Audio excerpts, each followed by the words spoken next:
Good afternoon on the 104.5 The Zone Studio. I'm Joe Huck. The NCAA has decided that they want to let you know that undergraduates that enter the transfer portal can be eligible to play immediately. Apparently, they want to have a meeting about that today because there's nothing else going on in the world. But the Preds know that they will be heading to Vancouver for the first round. Last night, the Canucks beat Calgary, securing the number 1 seed, and now Nashville knows their opponent for round 1. And the Astros and Braves going on right now in the bottom of the 6th inning.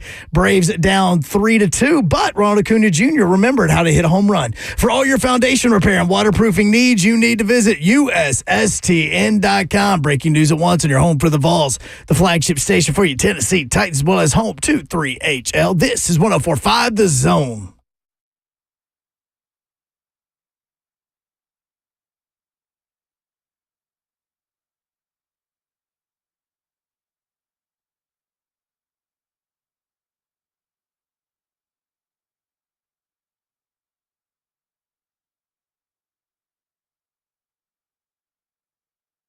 HL 104.5 The Zone. Brent Doherty with you on a beautiful day in the Music City. Happy Wednesday. It means what? Hump day. What does it mean, Babs? Stop it. It means hump day. I have the button. Like, I have it ready and available, and I feel so, I don't want to get the look. You're worried about her coming in there. I am, because I can feel the look when she's not even looking at me. You need to put a code on that door. Anti-Babs code. No. There is a lock. But see, here's what Babs doesn't understand, how funny that thing is. Stop it. It's so funny. It's not funny. Sometimes you have to sacrifice self in the name of comedy. No. All right, let's do that plenty. Right, let's listen. Let's open it up to the chat. All right, YouTube, Facebook Live, and Twitch. Y'all tell me whether or not this is funny. Say Twitch, Babs. I hate y'all. That's funny. No, it's not. That's literally the funniest thing we could do today, right there in the first 3 minutes. And she is looking at Hunk. My head is down. I know Slay never participates in this. I know you can feel it through that glass. Listen, this is all me. It's all me. But no, Hunk Slay. gets You know the why? shrapnel. Because Slay is a good teammate. You don't understand how funny it is. I'm so like a 3-year-old right now. They I'm not didn't hear it down. on YouTube. Oh, they can't hear it on the chat. They can't hear the audio. There you go. Why is that? Why is that a thing? Good job, Hung. Yeah, they can't. See, I'm being a good teammate, Don, because I forgot to press buttons. Can they not hear it on the chat? They can if I were to hit it again. All right, do it again. One more time. Babs, it's on me. Hump day. Come on. That is funny. Moving on. I'm coming back to you in just a second. First, Slay Dog is here. I'm in the building. Oh, wow. Tyler Smith enters the NBA draft. Good for him. How old is he? Tyler Smith. How old is he? Slay. He's like 35, isn't he? Y'all better buckle up, because this guy ain't Is got that the no same room. Tyler Smith? Yeah, all right. I tell you one thing. It says Tyler Smith enters draft. Yeah, that's Good for him, man. Yeah, that is great for him. Resurrect that career. What's the name? I wonder what Reese is. I'm waiting on Reese to get in the chat today Why? because he was hell bent on telling me how Golden State was going to win. Oh, man, they laid one, boy. I tried to tell everybody. None of them want to listen to me. You said you would bet Sacramento, except you can't bet against Steph. Yep, but who got their number? Mike Brown, the former coach. Get him out of there. See you, bye. Tara Do you said guys watch it? Tara said it's Definitely kind of watch funny. Jim freaking Nance says, there it is. I love it. Ha, ha, ha, ha, ha.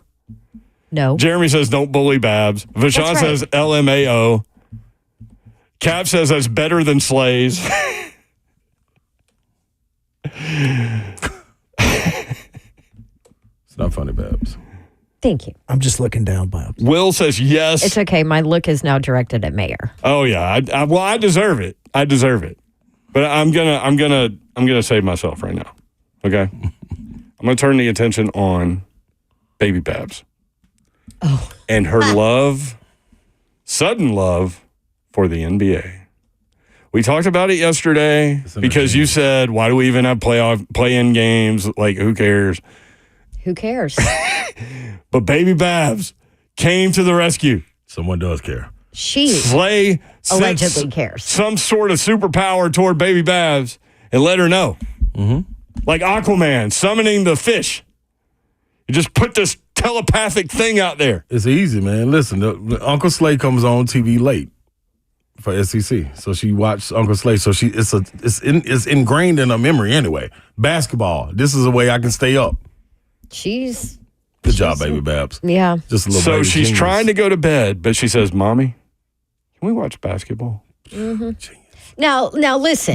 Genius. Part of this is her stall tactic. Because I let her all in the eye of the beholder, Babs. Yeah, I let her sleep in bed with me last night because Mr. Babs was out of town. So I let her stay with me, and then I'm like, okay, now it's time to go night-night. Like, I'm turning the TV off. We're going night-night. No, Mommy, I want to watch basketball. Yes. I said, there's no basketball on. And then I was like, oh, crap, yes, there is.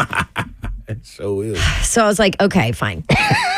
Just for There's more tonight. 5 minutes. Does she know this? Well, I'll Mr. tell Babs her. is back, so we're good. Okay. She's going back to her room. So I turn on the NBA game. Not only is she like, Mommy, I want to watch basketball. Then she starts cheering.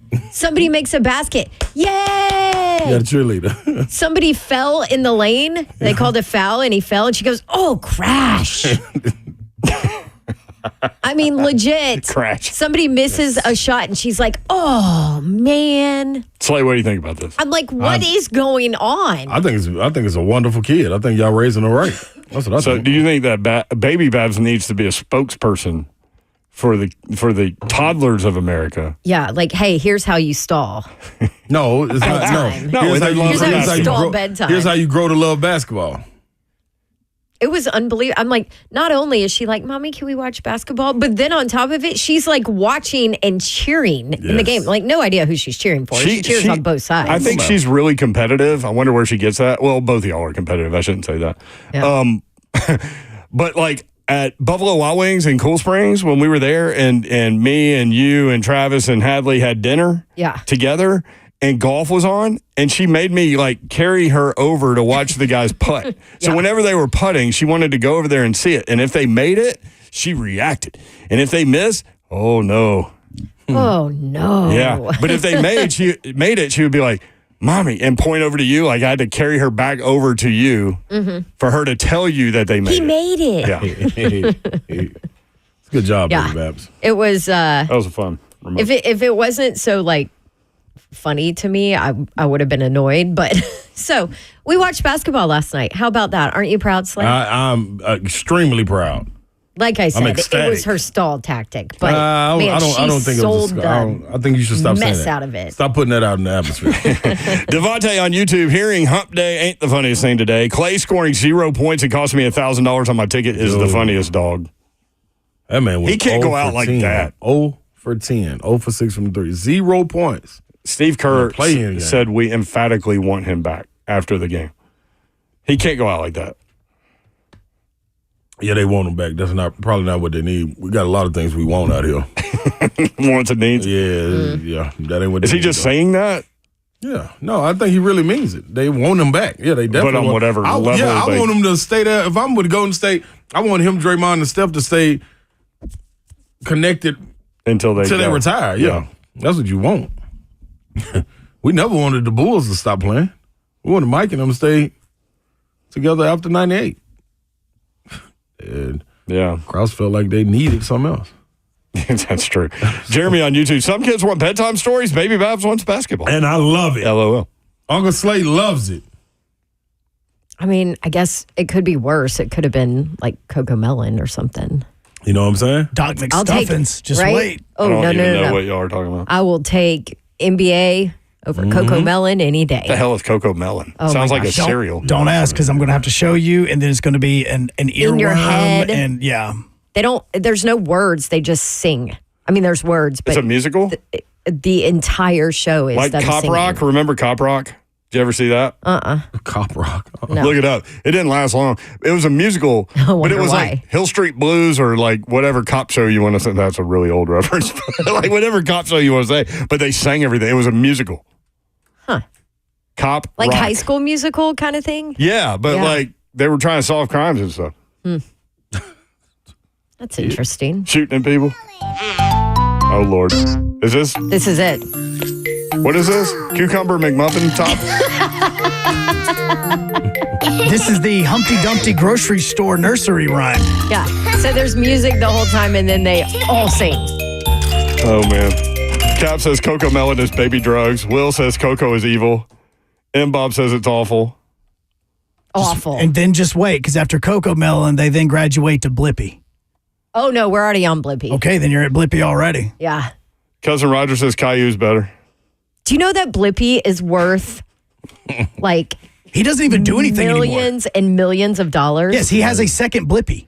There's a second There's Blippy. two Blippies, There's yeah. two Blippies, and the original Blippy doesn't do anything. He just makes millions of dollars. Like, Does he he's bet- super creepy. Does he bet on baseball with like Shohei Ohtani's interpreter or Jonte weird. Porter in the Maybe. NBA? No, he's weird. Well, if you could get connected with those two people. You would have made some money. I don't know what you're going to do now.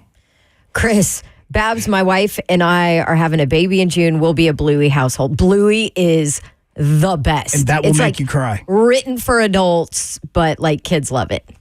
It's so good. It's really good. Cousin Roger said, oh, no. Caillou was the worst ever. Ask Conk. Yes. Did we ever discern as NBA to... it is, Slay. There you go. See, there's your options. Did we ever NBA. discern, before I give an opinion on Caillou, did we ever discern as to whether or not Caillou has cancer? Did we ever come up to a conclusion there? Who is that? Caillou is like a really irritating kid cartoon thing. I don't even know what that is. Irritating kid. But like, Is it a real person? well, I dogged it a one day, cartoon. and somebody said Caillou's got cancer, and that immediately made me stop. Yeah, there's an internet theory that he has cancer. Yes. Yeah, they never said it on the show or anything like that, right? It's never But- spoken. Yeah, okay. Oh, jeez. Yeah, he's a kid that Way looks to like turn he's it going dark, through chemo. Mayor. But here's the thing: like, if Caillou had cancer, then like, wouldn't they celebrate that for the people that are unfortunately dealing with that horrible, tragic situation? I would think that they would. So I don't think that he did. Okay.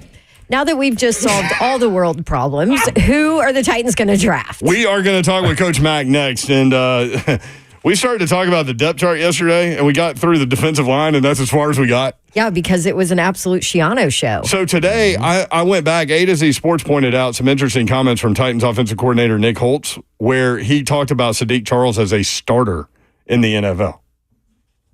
So there are 11 offensive linemen on their roster, and we'll kind of go through that a little bit. But we'll ask Coach Mack about it and talk about the draft. Draft is 8 days away. Coach Mack next, 3HL 1045 The Zone.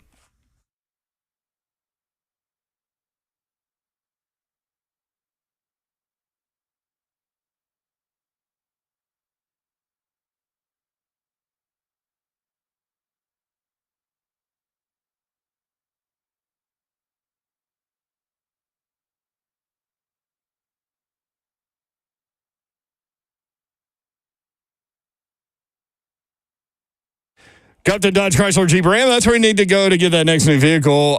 Maybe you've been thinking about it for a while. Maybe you need something with a little more room. Maybe you need something with less of a payment. Maybe you need something more gas efficient. Whatever your needs are, whatever you've been thinking about, my guys at Gupton Dodge Chrysler Jeep Ram can help you out and will help you out. No pressure at all. They simply want you in the vehicle that's right for you. And that's what will happen. Go take your test drive. Go inside. They will help make the numbers work, and it'll be that easy. 3450 Tom Austin Highway in beautiful Springfield, Tennessee. Just 30 minutes from downtown Nashville. Best vehicle buying experience you will have ever had. And I bought multiple vehicles from these guys. They're awesome, awesome people, and they are there ready to help you. Check them out online, GuptonMotors.com. That is where you'll find all the dealership information, address, phone number, all those things. If you can't remember it while I tell you, you can get it there. GuptonMotors.com. All of the inventory is there as well. Again, GuptonMotors.com. 24 West Road, Clarksville, exit 35 is about 9 miles outside the city. Beautiful drive into the best vehicle buying experience you've ever had. 3450 Tom Austin Highway in beautiful Springfield, Tennessee.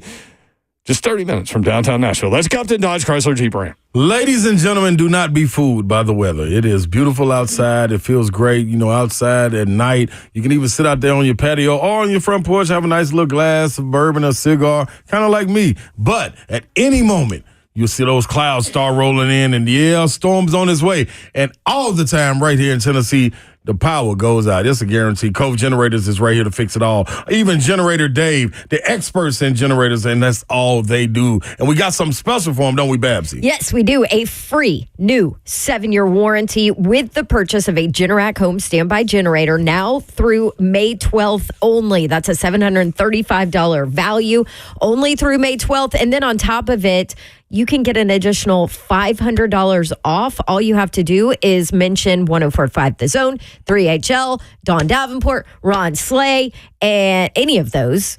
And boom, an extra $500 off. So say goodbye to power outages. Cove Generators, your premier Generac home standby generator dealer, but they deal with all generators. Give them a call and let them help you out and take advantage of those awesome deals Generator Dave has going on. 931-559-3311. It's online. It's Cove, COVE, generators.com. Stay connected through it all.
3HL 104.5 The Zone.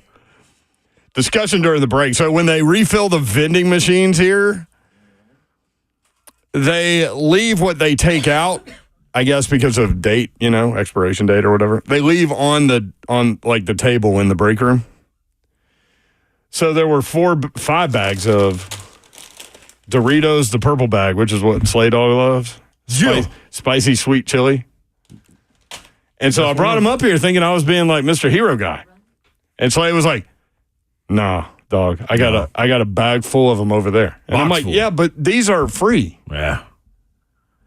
Mine are free. And you said, "Well, they're expired." And I'm like, "Yeah, but they still have some shelf life. When you buy deli meat, you still have 3 or 4 days after the expiration date." Well, I just opened and ate them, and I thought they were great. Well, and Babs would have told you.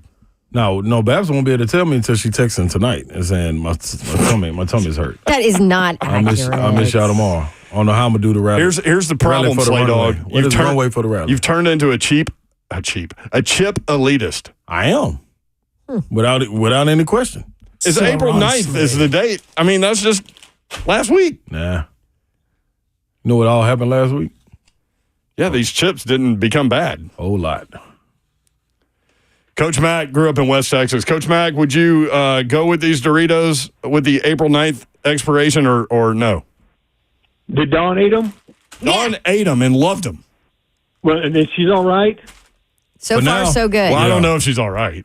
You're rallying for the runway tomorrow. That's a different question. Early on the stage. Oh, is that tomorrow? Yeah.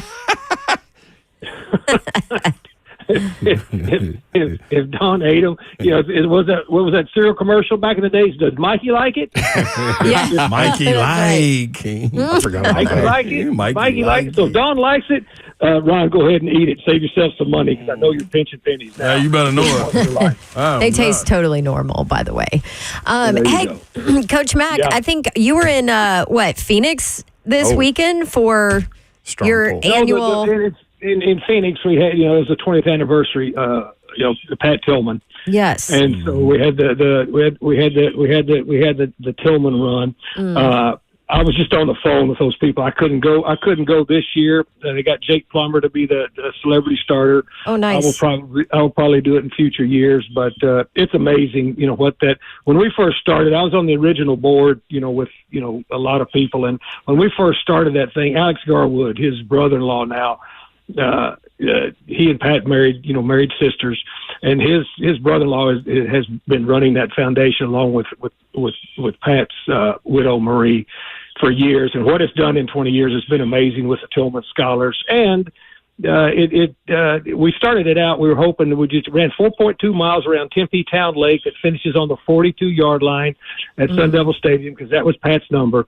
And we thought if we can get 3,000 people, maybe this would be great. They had 30,000 this year. Oh, that's amazing. 30,000, and then just internationally at all the Army bases across the country. And I mean, it's just I had dinner last night, and then a group of wounded vets came up and were talking with me. I tell you what, when you talk to and you think former or present day military and you tell them thank you for your service, mean it from your heart because it's amazing what those people do. Amazing. No doubt. Awesome. So, Coach Mack, with the free agency stuff, we've addressed all of that. Yeah. We started digging into the depth chart yesterday a little bit, and there are some big-time holes. Sure there are. Obviously. Wait, let me just ask you this: of all the three of you there, you're intelligent human beings. It surprised anybody?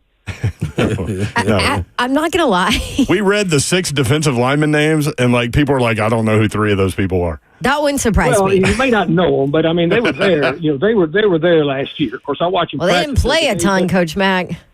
Well, they did. They did not because you had Danico Autry here. Right. Played every snap and everywhere. So they still got holes to fill. And when you talk about this reset that this organization is going through, it's going to take more than one free agency period, and it's going to take more than one draft.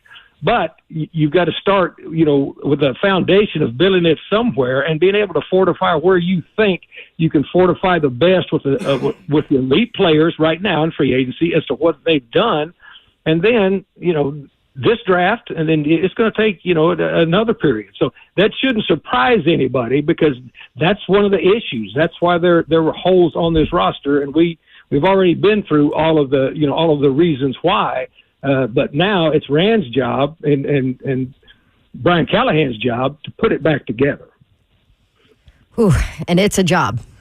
Sure it is. I mean, that's what you sign up for. I've been involved in 2 of these resets in my 31-year coaching career, and I mean, took over a Rams organization that was 15-65 in 5 years. Do that math with how that roster was. Yeah, exactly. And then we went through it here when after the Super Bowl run that they made here, when the salary cap purge was just monumental. I mean, it was like Noah's flood.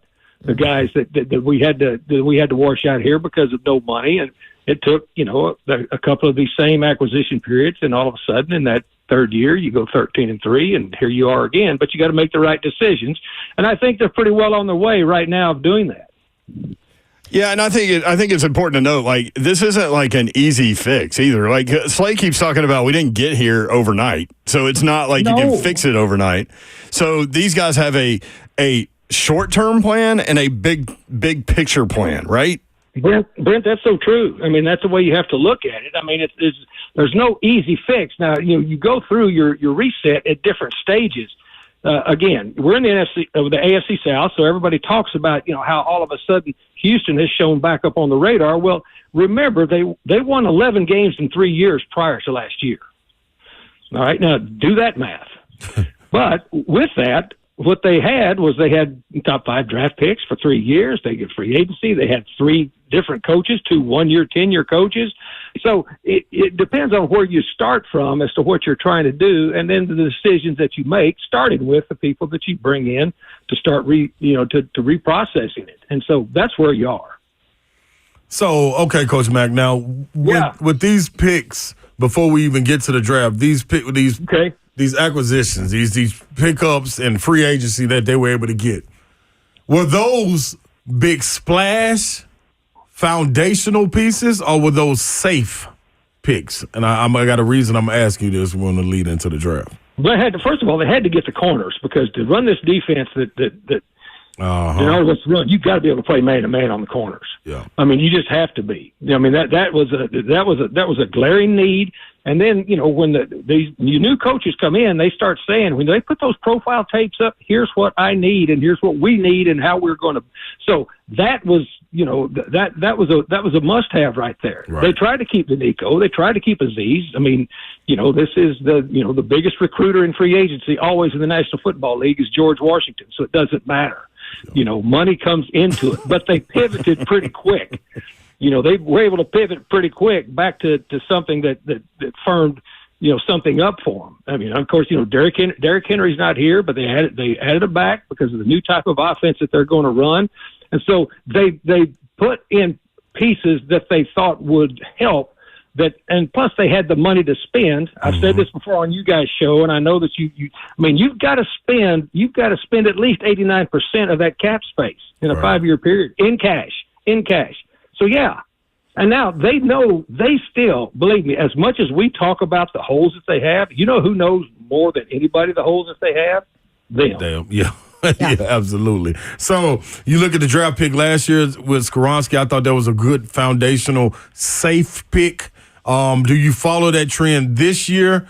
And then, like you did in the second round with a high pick, be able to take that chance, but when you got to hit on the first round, are those your thoughts, or am I wrong on that?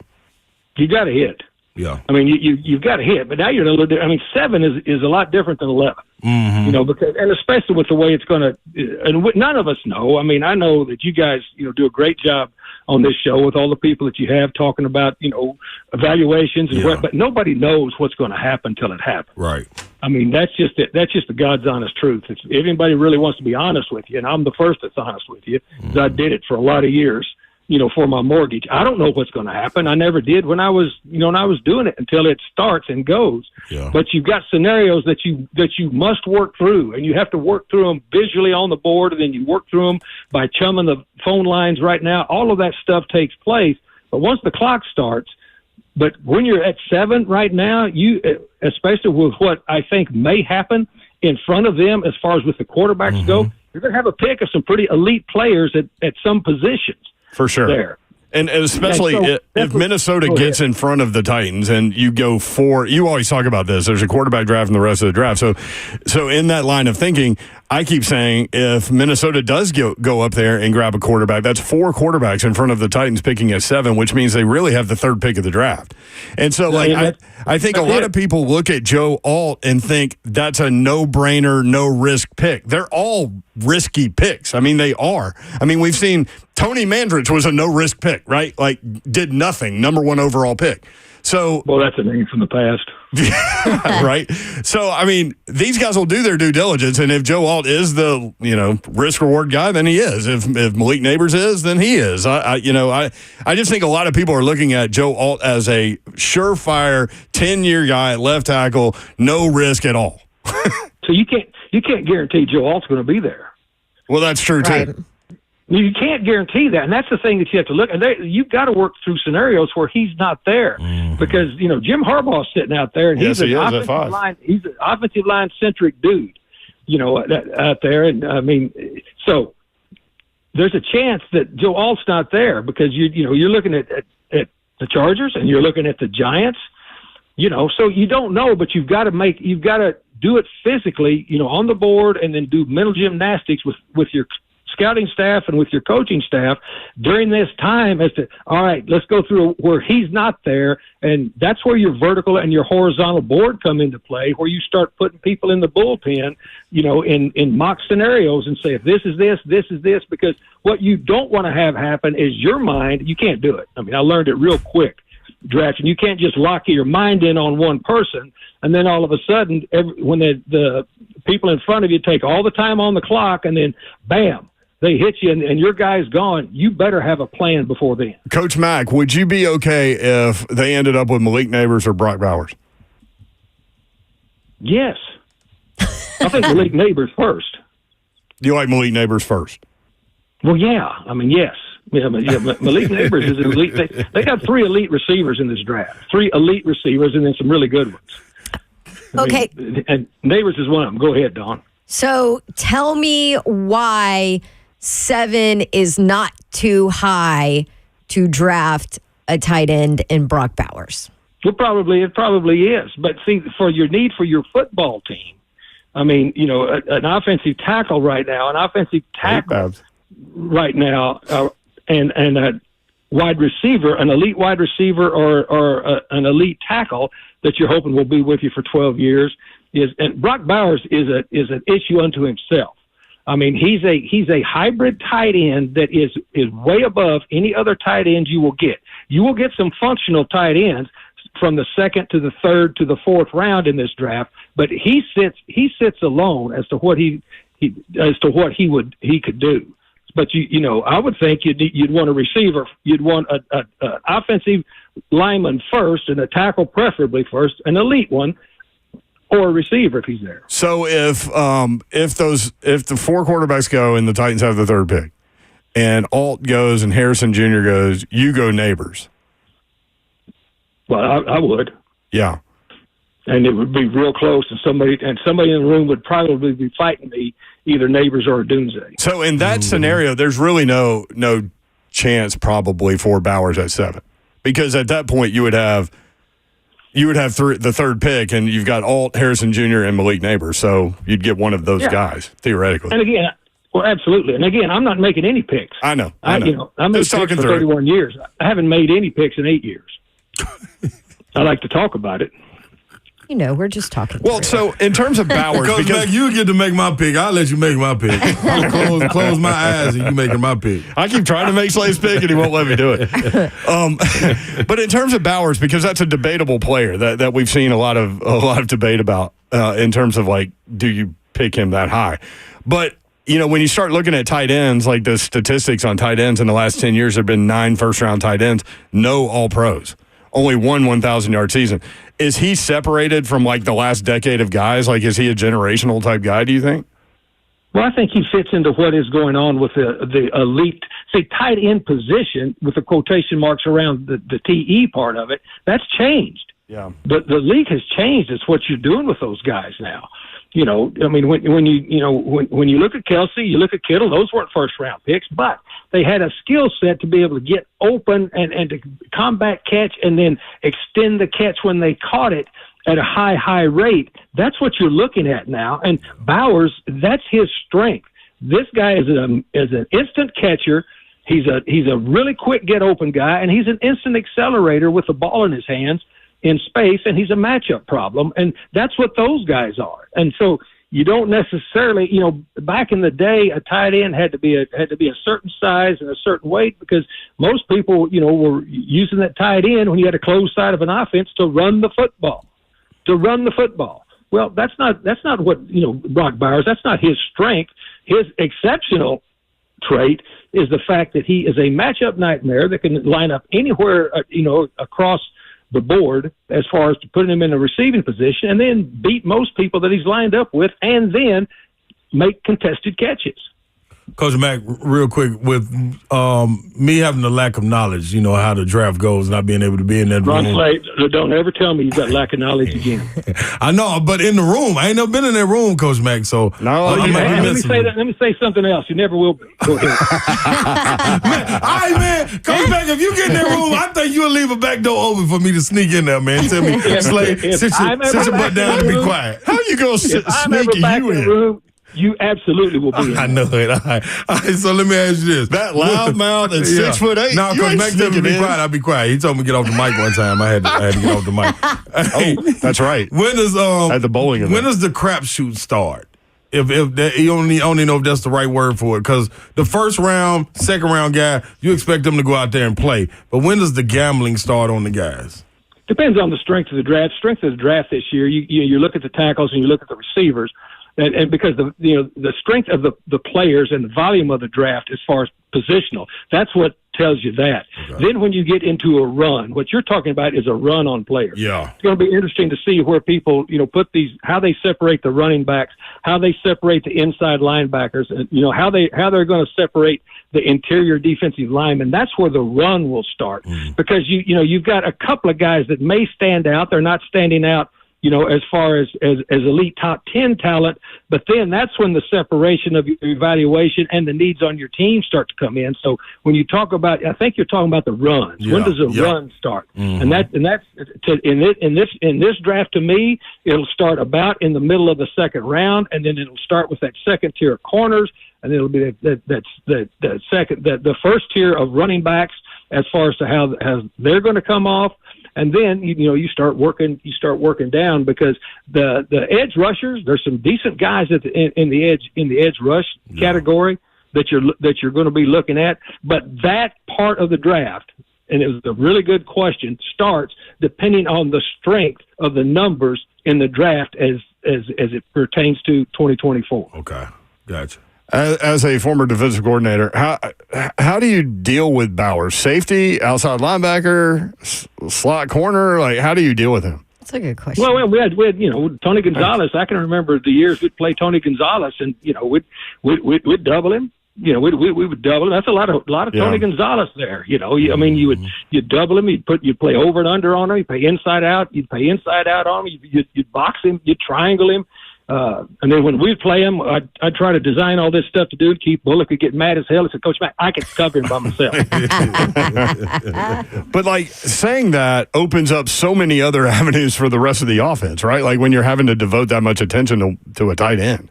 Yeah, and again, let's go back to the beginning of this conversation, which I like this conversation. I know you do. When Ron asked, what about this first free agency period? You got two guys that can man up on the outside. You got 9 others to play with. Yeah. Coach Matt, great stuff, man. We went over several minutes, so thank you for the extra time there. Guys, always extra time for you guys. And Ron Slay, if I'm ever back in the draft room, you're there. You're in. Man. That's my man. In the back of the room, behind a tree. Just do like you do when you come in the broadcast booth after wins of home games. That's right. Don't talk until I tell you to. Yeah, that's it. There he is, Coach Mack, presented by Two Rivers Ford, the South's most trusted Ford dealer. Thank you, Coach. I'll explain to the public and the listeners what I was meaning by the crapshoot on the run for Blair. That coming up next and more if you want in based on what you heard from Coach Mack. 615-737-1045. I do love Bowers. We'll be right back.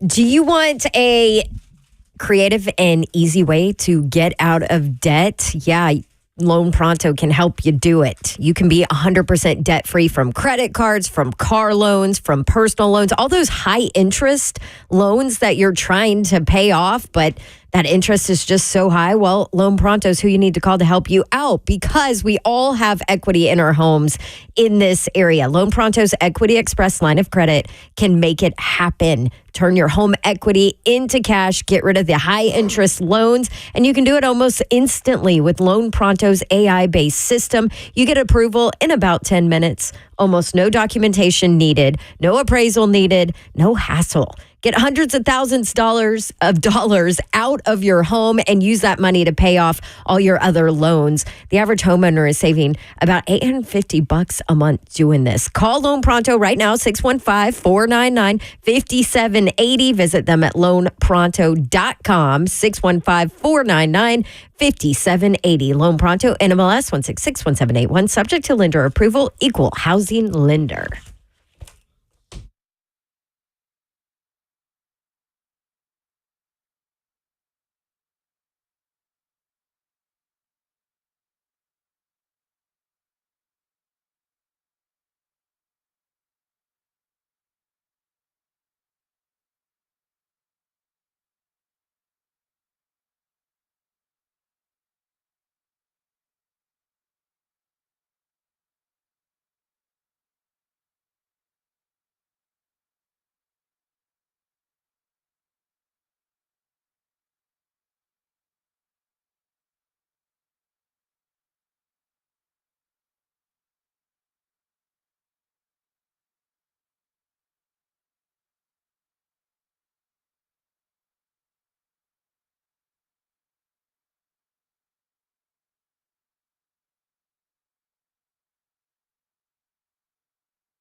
3HL 1045 The Zone. Crazy. Fresh Prince. Gosh. Yeah. Back in the 80s, Fresh Prince had some good stuff.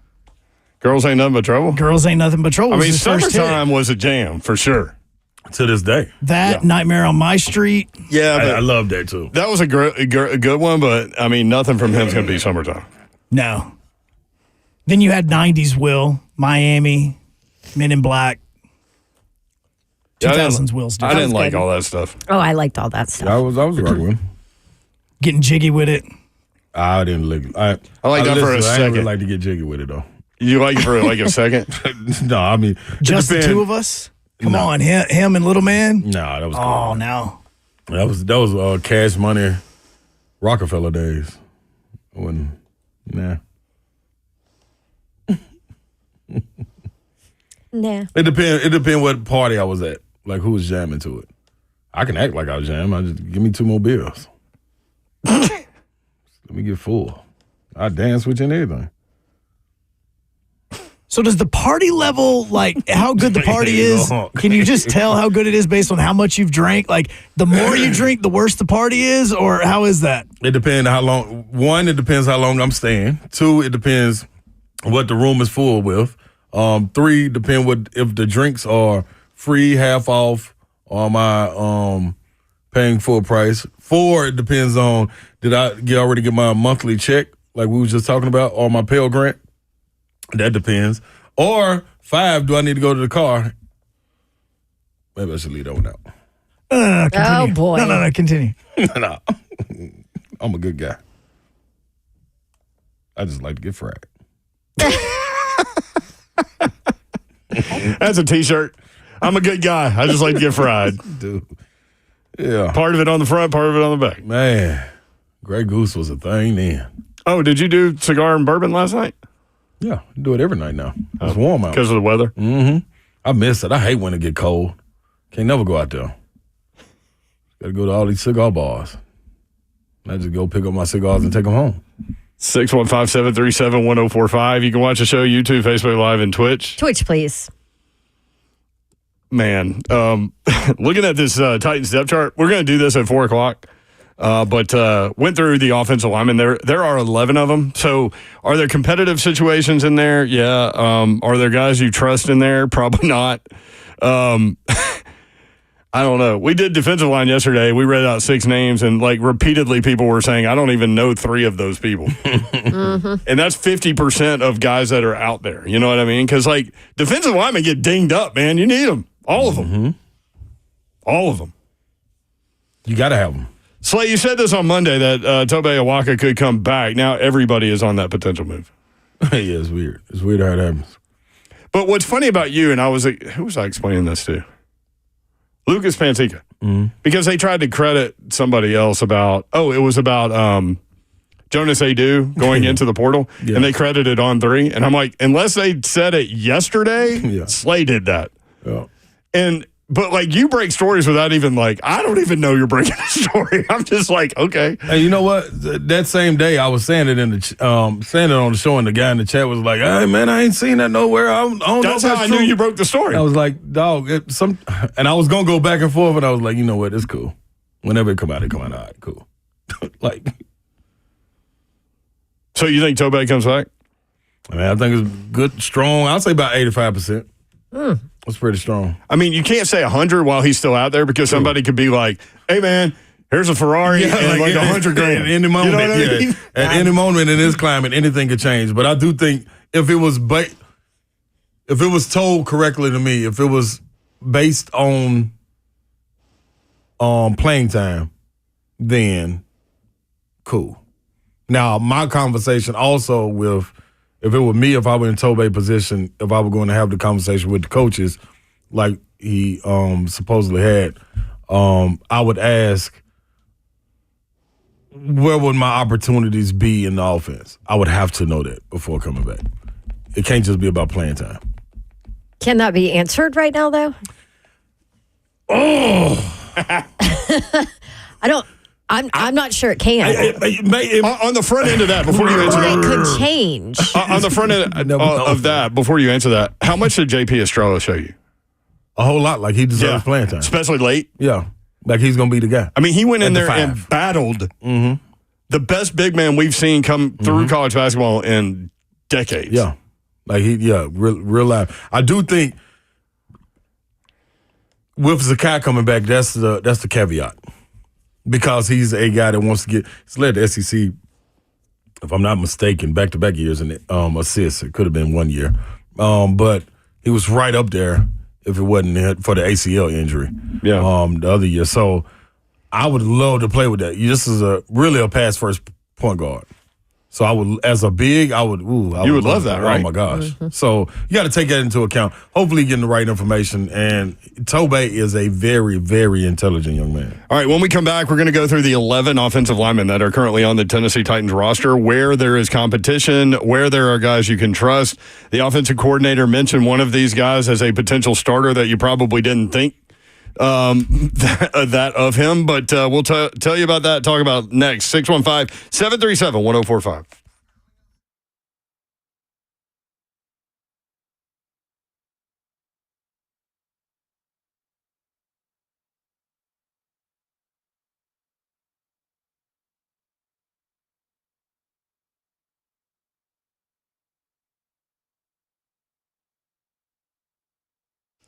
We are going to chop it up right now with Bob Lyons, the owner of Outdoor Lighting Perspectives of Nashville. Been around here for over 38 years, a family business since 1986. If you are in need of any kind of landscape lighting, festival lights, path lights, holiday lighting, by the way, event lighting, I mean, absolutely do it all. And then on top of that, Bob, you guys give back to the community too. And I think I'll get to see you tomorrow night at Rally on the Runway, right? Yeah, I'm looking forward to it, and I believe Blair told me that Slay's going to be back there with the Titans too. That's right. I might try and convince Slay to walk on the runway with some of the kids. We'll see. We'll see what happens. I think that would be an excellent addition. Yes, I agree. So I've been telling everybody, if you were thinking about landscape lighting, now is a really good time here within the next 2 days to go ahead and call you guys, because you're going to give back to Rally on the Runway. Exactly. Over the last few days, we've actually added 5 new jobs, so we're up to $3,000 that we're given to the rally as $100 for every job that is scheduled. It doesn't have to be in by tomorrow, but if you schedule a job, an existing quote that's out there, we'd be happy to give that money to Rally, and up to $5,000. There you go. Rally Foundation for Childhood Cancer Research. So call Bob. I can tell you they do a phenomenal job, because you guys did my backyard and it looks amazing. So we'll do the rest here in a little bit. Thanks, Bob. See you tomorrow night. All righty. Outdoor Lighting Perspectives of Nashville. Here's your website, outdoorlights.com/Nashville. Go ahead and check it out. Send them a message and get your outdoor lighting scheduled, and help Rally on the Runway for childhood cancer research.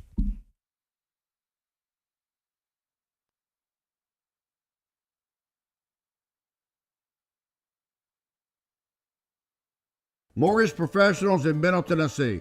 Hi, I'm Chuck McDowell, owner of Wesley Mortgage. I'm a true local, born in Mount Juliet, met my wife at MTSU, and I live in Franklin. While every other mortgage company is cutting back, we're rapidly expanding and investing. Are you sick of feeling like an operations employee to ensure your loans are closed on time? When you look around your office, it doesn't look the same. You're missing people. You're missing your friends. Is anyone having fun? We're having fun every day. As the official mortgage provider of the Tennessee Titans, I've personally recruited the top local operations team to ensure your loans are closed on time. So you get paid, so you get to spend time building your business, and you get to have fun at work again. Now is the time to join our team. To start a confidential conversation with our local president and COO, visit whywesley.com. whywesley.com.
Good afternoon from the 104.5 The Zone Studios. I'm Joe Hunk. No real Titans news as of right now, but the Preds got news last night after the Vancouver Canucks beat Calgary to lock up the number 1 seed. The Preds know now that they will be heading to Vancouver for the first round matchup with the Canucks here in just a few days. The transfer portal just added a guard as Alabama guard Mark Sears has hopped in. It's not really the transfer portal in a way because he declared for the NBA draft, but he did say at the end that he's going to continue and keep his college eligibility after being a second-team All-SEC guard last season.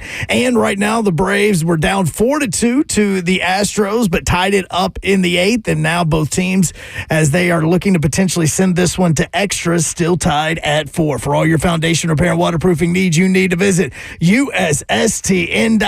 Breaking news at once on your home for the Vols, the flagship station for your Tennessee Titans, as well as home to 3HL. This is 104.5 The Zone.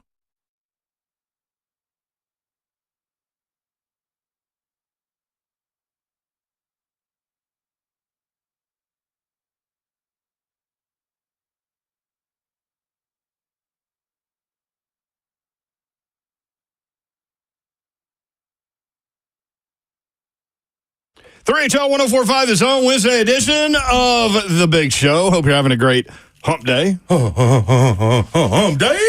We've got a lot going on. Obviously, the NFL draft only 8 days away. Babsy's here. She's ready. Hey, let's go. That's right. Happy hump day, people. Working towards the weekend. I'm trying to warm up. It's cold as something I shouldn't say on the radio in here. That you almost said yesterday? Yeah. Well, no. That was a different word. I was thinking of a different word. It's cold in here. It's beautiful outside. Sleigh Dog's here. He's wearing red. I'm in the building. Hey, I'm in the building. I'm in the building. I'm in the building. I'm in the building. I'm in the building. I'm in the building. I can't wait to get a haircut tonight or in the morning. Okay. Announcement. Right. Yeah, there we go. Oh, my face itching. I hate that. I hate my face start itching. So, like, the haircut includes the beard Oh, part? yeah. Yeah, he never does his beard. Yeah, all that come together, bad. Yeah, don't touch this. That's Don't touch this. interesting. You never trim it or anything. Nah. That's for the bob. The bob. Yeah, ain't no need me taking How this often do you job go to the over. barber? During the SEC season twice a week, but Oh, When you got to be on the TV camera? goodness. yeah. I'm like who was it? You the one told me about the politicians that do that. Politicians, yeah, they get haircuts every day, every other day because they're supposed to look the same on television every time. That's how I want to be. Oh. I want to look the same every single time, baby. I would love to do that. I do not do that. Joe Hunk definitely does not do that. No, I do it every 2 weeks. Every 2 weeks is when I get it done. Okay. Do you save yourself? Oh, no, they're doing beard and all. See? I'm not touching it. Beard and mohawk. Yeah, they're getting their money because the mohawk itself only takes about 5 minutes to cut. Yeah, that makes So sense. it's a 30-minute time slot, so we fill the gap. Oh, yeah, that's pretty cool. Mine usually, I don't know if it take no 30 minutes. There's a lot of talking going on in our barbershop. So. One time you said there was karaoke going on. Yeah, it's like get a while there. No, that's where you get all the gossip, right? there's plenty of it right there. I mean, Plenty of it. That's, When he it's, goes it's and pretty I- much like that everywhere. When he goes and I know about it, I ask him, like, what's the big topic at the barbershop? And I remember one time you're like, I can't tell you. Because you can't, like, the barbershop is like the safe haven. It's like Yeah. the clubhouse, locker room. Like, just can't come out of Clubhouse. there. It is. What you stealing boxes for? Trying to build a clubhouse? Yeah. What if we build a clubhouse outside Babs's house? Oh, that'd boy. be dope. Me, you, and Horter out there? Nah, we got to get one of them new age clubhouses. Now, you know, they got some real nice clubhouses for real, like little homes for kids. Like you can just buy them from a Yeah, store? put them in a tree. Yeah, they bad boy. yeah, they're fancy. Yeah, like Better live get that in 'em. approved now. Oh, yeah. They'll come tear it down. Especially You in the with city of bathroom. Brentwood, did you ever work out all your problems? No. It's a three-year event, Babs. Are you about to get me back on this? No. Do you know why? Because the city of Brentwood, because my project was 5 inches over their imaginary setback line, made the company that had already built it and it was already done, and they didn't realize they were 5 inches And honestly, it was more like 3 inches. I'm not going to lie. Wow. Made them tear the entire thing down. That's crazy. Entire thing down. So much for, waste, right? Right. Yeah. All because, we can't set a precedent. I remember this now. Yeah. You ended up going So- to like the Brentwood City Council meeting. I did. I had a 70 damn page rebuttal. Did you write that? And I won't say his name, but there was one guy that voted no because we can't set a precedent. I'm like, really? Over 5 inches? 5 inches? I showed hardship for myself because obviously I didn't have a backyard. For my neighbors, my poor neighbors were like, are you kidding me? Please tell. And this is the neighbor that is closest to their fake line. Yeah. Yeah.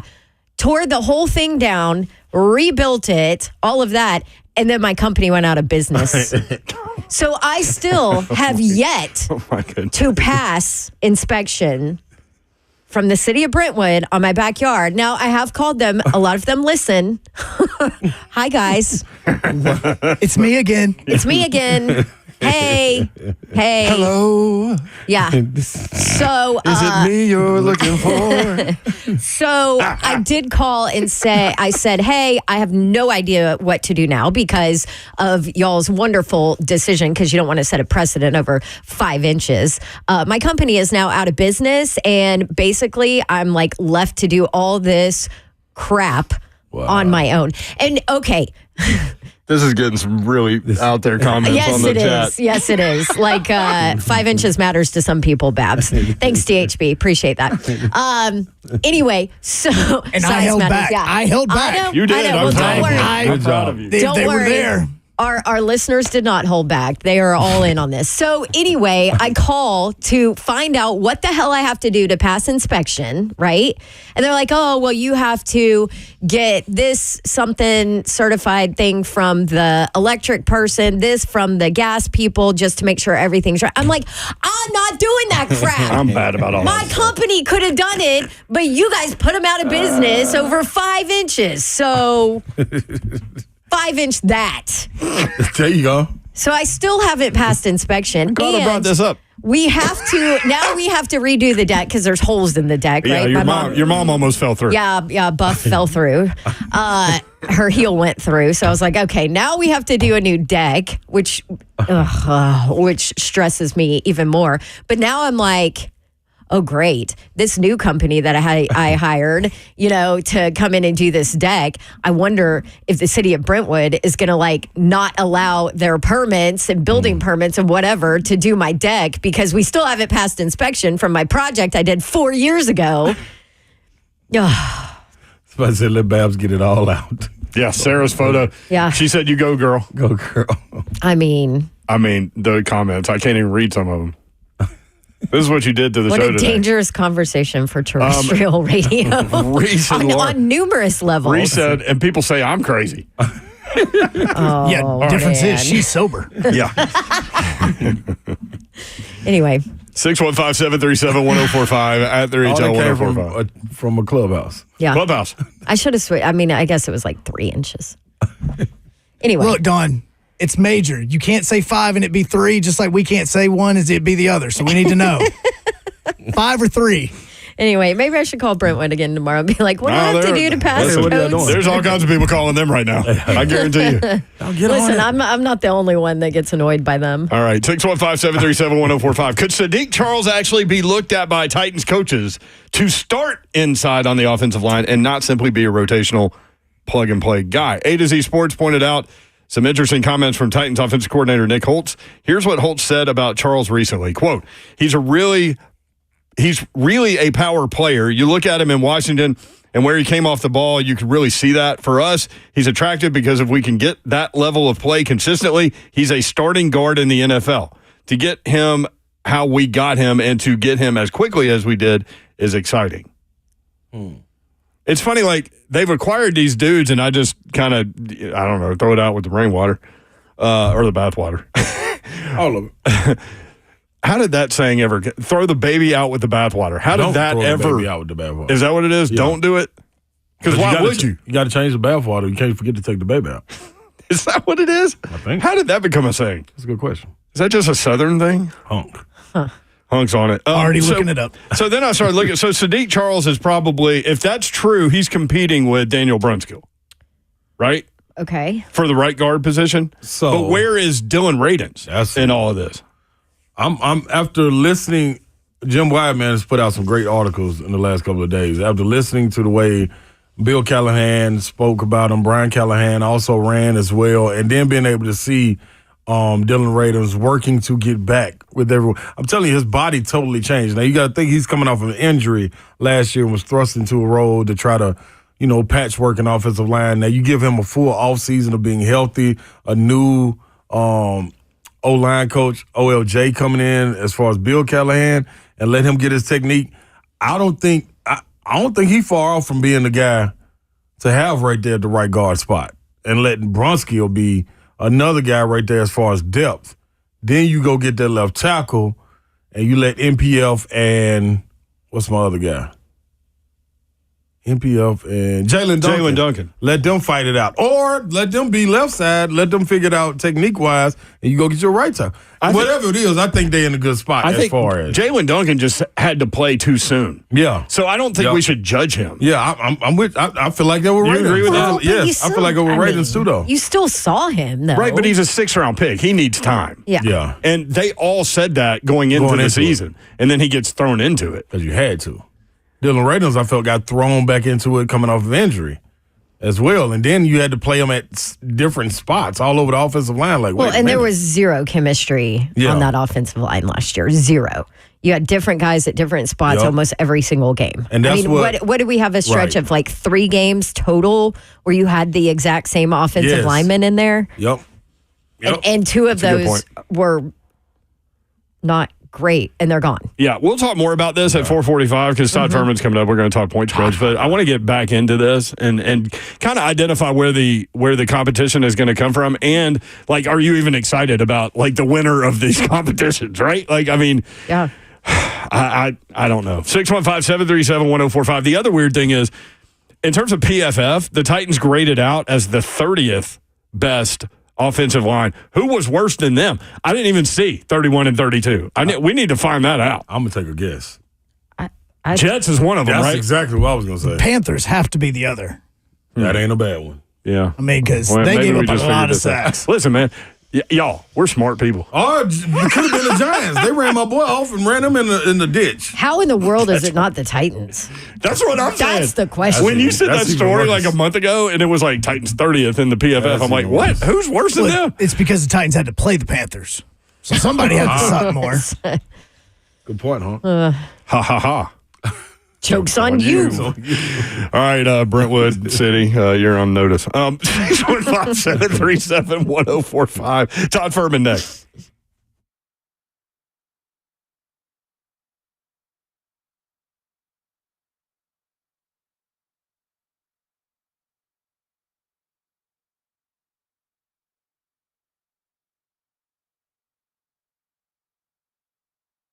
What up? What's happening? It's Kellum Stem Cell Institute, and I'm bringing it to you, Ron Slay, because I had the work done. I got my own testimony, people. My body, my cells. Your solution could be yours if you use your body and your cells. Real simple to do, man. All you got to do is go in there and have a consultation. Set it over with Dr. Kellum. He'll answer this.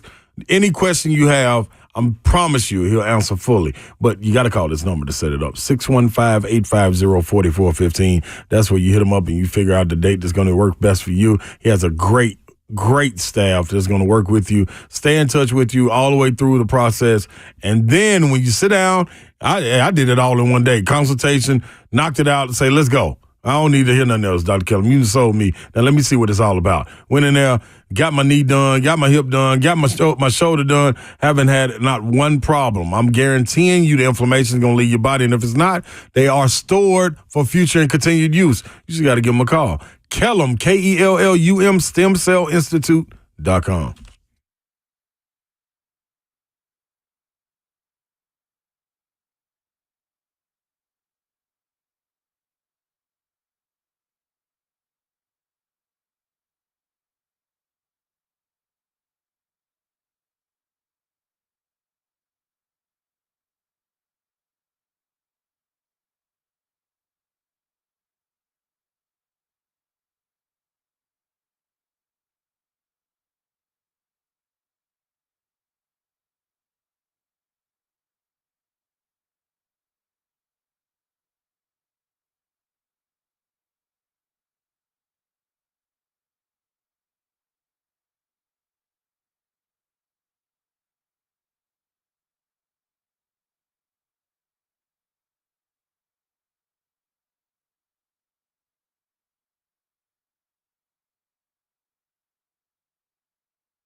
3HL 1045 The Zone, Wednesday edition. Last week I brought Todd Fuhrman on and said it was Thursday. Usually people in Vegas lose track of days, not Nashville, but maybe that's not exactly Nashville true. too. Yeah. Got all those party people Party people. down on Broadway. Todd, what's up? How are you? I'm doing well, and look, let's be honest here, Brent. You jump on a pedal tavern at 10 a.m. on a Tuesday, you may lose sight of what day it is as well. You end up in a ditch. You end up storming off of Broadway at about 2 in the morning. So we'll give Nashville the benefit of the doubt as well. They don't call it Nash Vegas without good reason. So you came here on your bachelor party, for those that don't know. Todd Fuhrman, Bet the Board podcast. Did y'all do the party pedal tavern?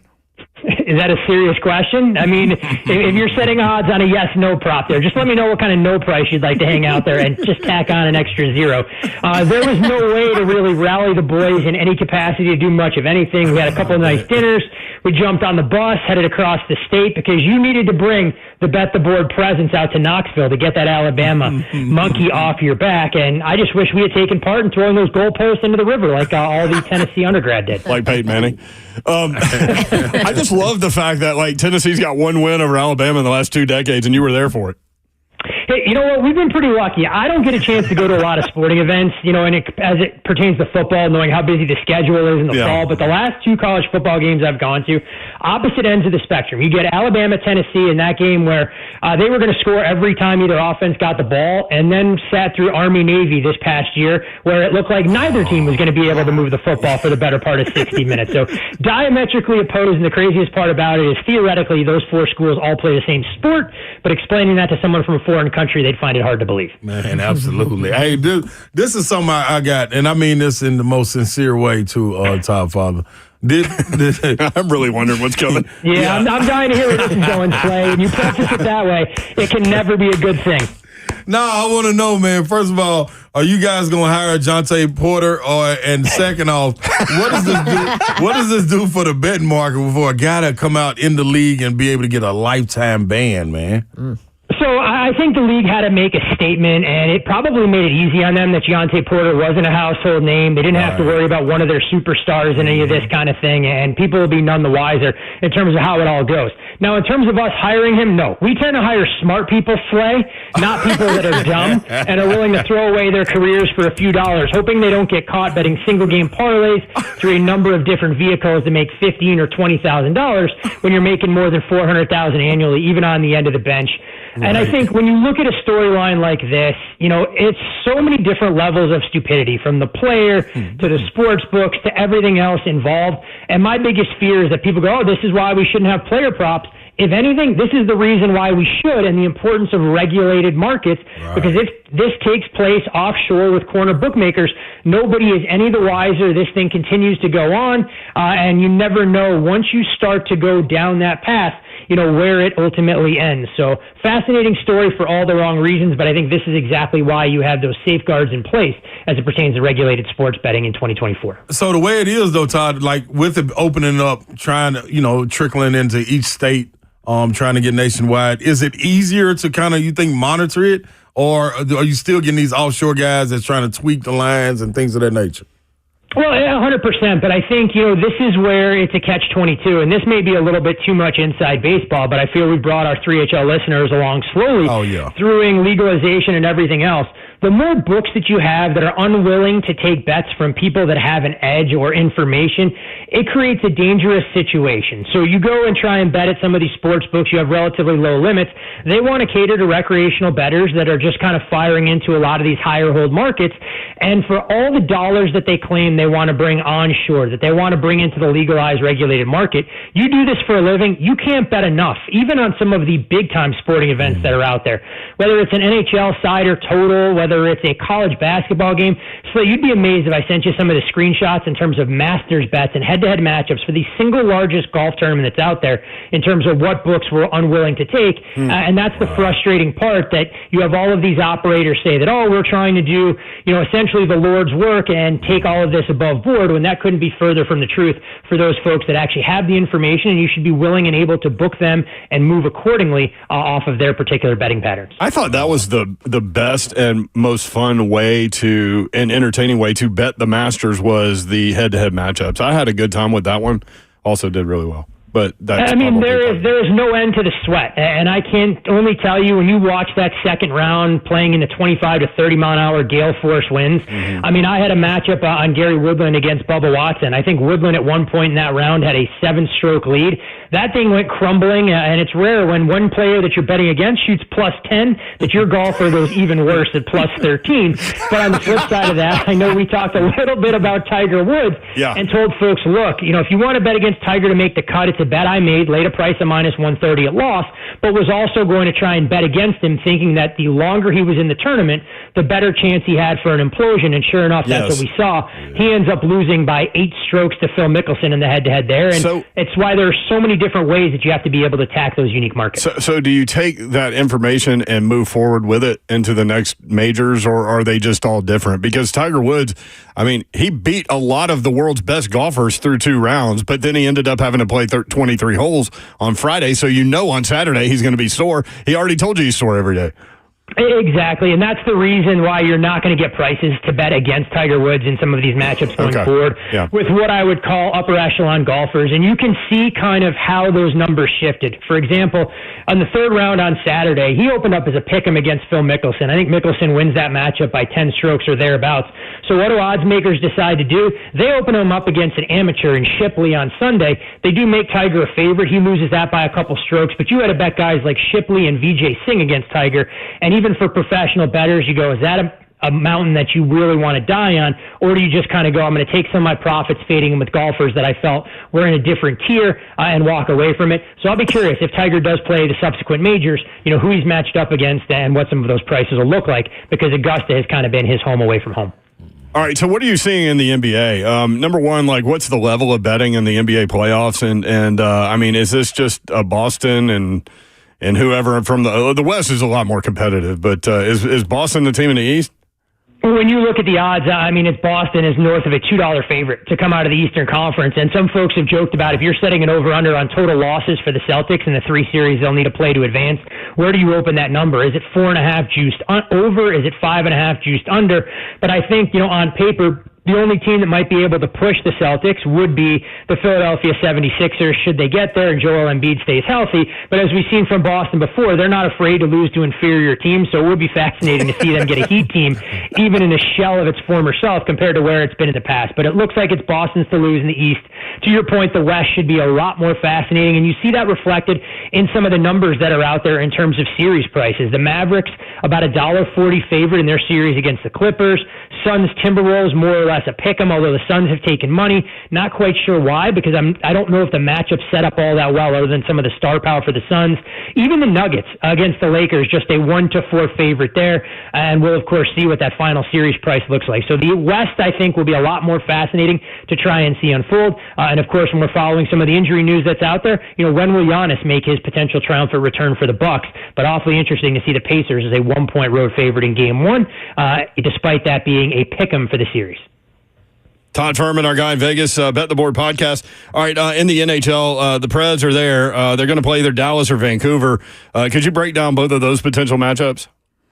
I think the big thing when you look at Vancouver, I mean, they're not nearly as deep as the Dallas Stars, but what Vancouver is going to want to do is try and score that first goal and really take the air out of the game entirely. They got Thatcher Demko back, looked to be pretty healthy in his return after a month off against the Calgary Flames. We'll see if Rick Tocchet goes to him to get him a little bit more work in their regular season finale. If Demko's healthy, it's going to make it difficult for the Preds to try and play a high-flying style. I don't think they can neglect some of their defensive responsibilities because Vancouver will be more than happy to try and counterattack. When you look at Dallas, we do know there's a high level of familiarity between those two teams playing in the Central.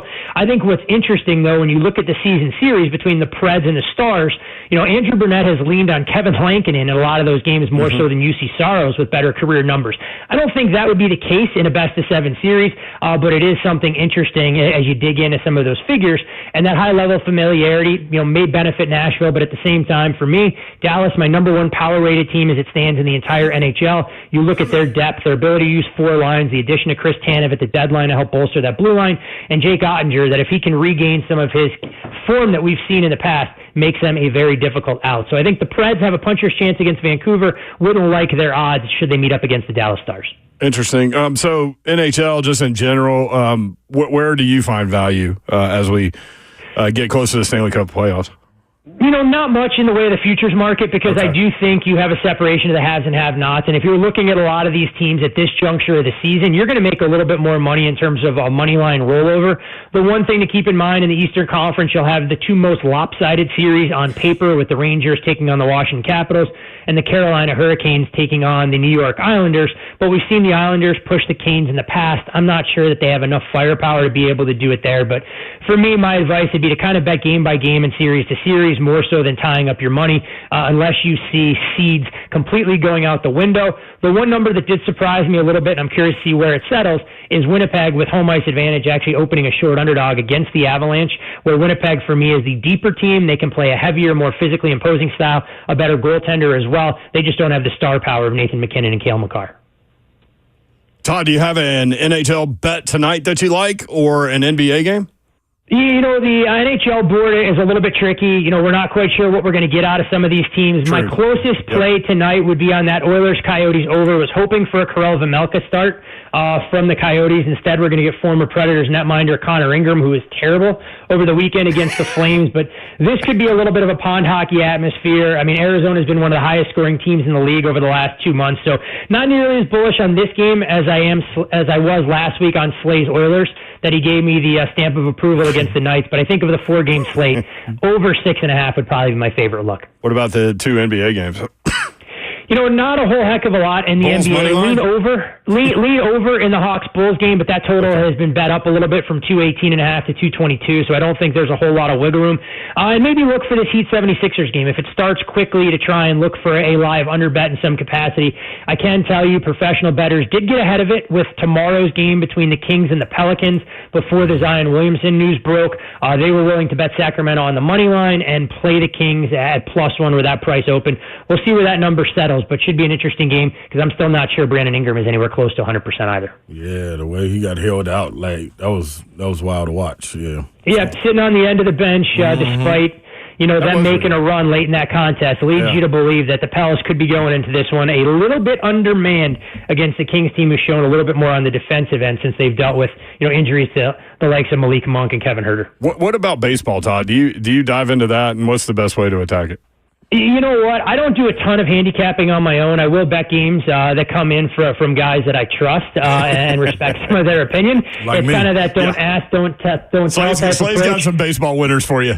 Slay, fire away. Let me know what you got on the Diamonds today. Maybe I'll pay off for a few bucks in action here or there. I'll let you know, man. I'll send you a text. And then he won't watch the game either. No, look, I mean, there's a lot to be said about not watching some of these sporting events in their full capacity. When you're talking about a 162-game slate, if you're watching these games on a night-in, night-out basis, you may need to reassess some of your life priorities, but that's neither here nor there. So kudos to you, Slay, being willing to just fire blindly into these games, not knowing starting pitchers, relievers, or closers, and not watching the games either. None of that matters. Cubs money line 2 days ago, winner. Last night sucked. I went back at it today, so we'll see what happens there. I can tell you we've seen a little bit of money on the Cleveland Guardians tonight as an underdog right around that +115, +117 range. So take that for what you will against the offensively challenged Boston Red Sox. I mean, to your point, though, I just got an email that I won a bet that I didn't even know I'd made.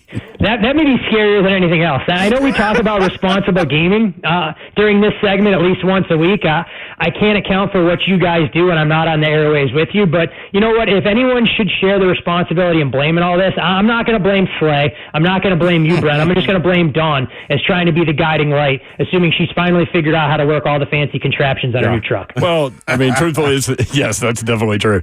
The over-under number of times she's going to call her rep over there. Yeah. He made the mistake of giving her his cell phone number. So there's that. That's a mistake. That's a mistake he won't make again. But when you're throwing $15 here and $20 here, then you can get an email that says you won, and you're like, okay, good. True. That is a very good point, and of course they will send you those emails if they see your account's inactive for more than a span of 8 or 10 hours, because inevitably somewhere in the world there's a table tennis match to bet, there's Australian rules football, or something to try and create a little bit of that churn and burn. As we know, that becomes the bookmaker's favorite way to not just let you rest on your laurels after a 24-hour absence. They want that money as soon as it's won and credited right back to the account going into action. And look, as we sit here and watch what the penalty kicks that are coming up in the Champions League quarterfinals, finals, you could probably get down some live action now over the next 90 seconds between Real Madrid and Man City as well, if you're so inclined. That brings up an interesting point, and I know we talked about this in the moment, but how did you guys make a living during COVID when we're watching Korean baseball? Resisting the temptation, quite honestly, to kind of get involved. Yeah, I mean, you go back and you do some back testing on some of the models that you built. You try and do additional research, and then once golf started to pick up, you got NASCAR back in the mix. Try to figure out who you thought could have a competitive advantage, but you just kind of take it as a welcome respite above all else. And if I don't feel I have an edge, there's stretches where I'm more than happy to go 3, 5, 7 days without betting, and there'll be plenty of times during the course of the NFL season where you may have 12 bets on one Sunday and you may only have 1 or 2 the following week. You just have to be patient, knowing those opportunities will present themselves rather than trying to force what's not there. See, that's key, right? Like, it's okay to not have an opinion on something, right? Like, just let it go. Yeah, 100%. And like we joke about all the time, the money is just as green on all of these sporting events, whether it's preseason football, whether it's the Super Bowl, or anything else. And for folks that do it professionally, they kind of keep that in mind. And for recreational bettors, my suggestion, if you want to bet some of the marquee matchups, there's nothing wrong with that by any stretch of the imagination. Just try and differentiate how much money you're betting on those versus games where you feel you actually have an edge. And that's the one great thing about being a bettor compared to being a bookmaker. They have to hang numbers on pretty much every sporting event out there across the world. We as bettors can pick and choose and kind of take that sniper approach, picking off a number here or there rather than blanketing the board. Great stuff, Todd, man. Appreciate it. Hey, always a pleasure, guys. Have a great rest of the week. Yep. We'll talk about the draft next week. Later. You got it. All right. Todd Fuhrman, at Todd Fuhrman, Bet the Board podcast. Interesting stuff. When we come back, Tennessee and the running back position. They're investigating the portal. News on that next. 3HL 1045 The Zone.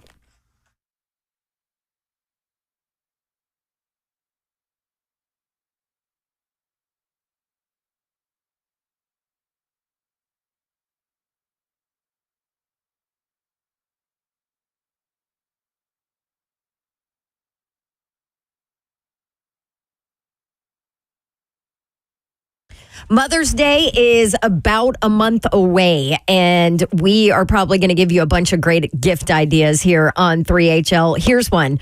What about a gift card or setting up the free consultation to help mom get the home in order so she feels grounded and calm? Artisan Custom Closets is who you need to call. ARTISAN, customclosets.com. Maybe it's the playroom that has all of the kids' stuff and it's always everywhere. And it would be great to have an organization system with shelving and different cabinets and all of that.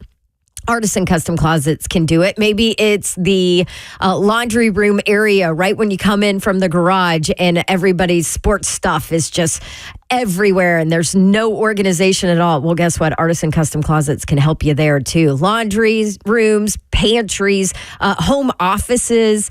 You name it, they can do it. And closets, of course. ArtisanCustomClosets.com. What a great Mother's Day gift. Call them and set up that free in-home consultation, 615-800-2199. Or just go visit them online. Say goodbye to clutter and hello to calm with Artisan Custom Closets. ArtisanCustomClosets.com.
So many people trust Two Rivers Ford.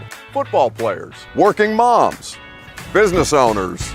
Why? Because Two Rivers Ford has been doing business with integrity for decades. Two Rivers Ford, the South's most trusted Ford dealer.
HL 1045 this home. Brent Doherty, Don Davenport, Ron Slate. Man, it's almost 5 o'clock, y'all.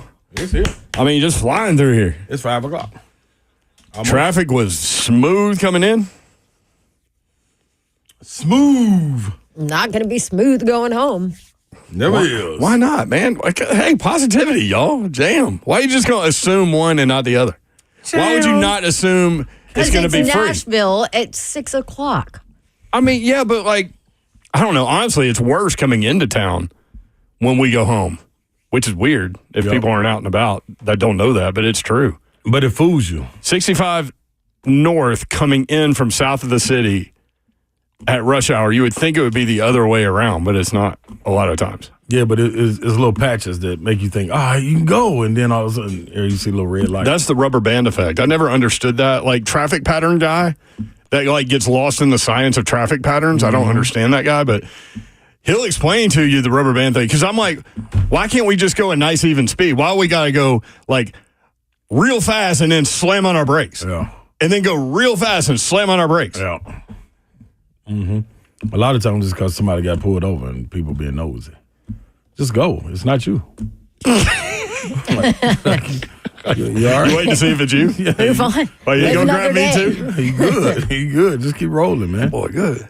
Good and terrible. By the way, I mentioned I bet on the Cubs the last 2 days.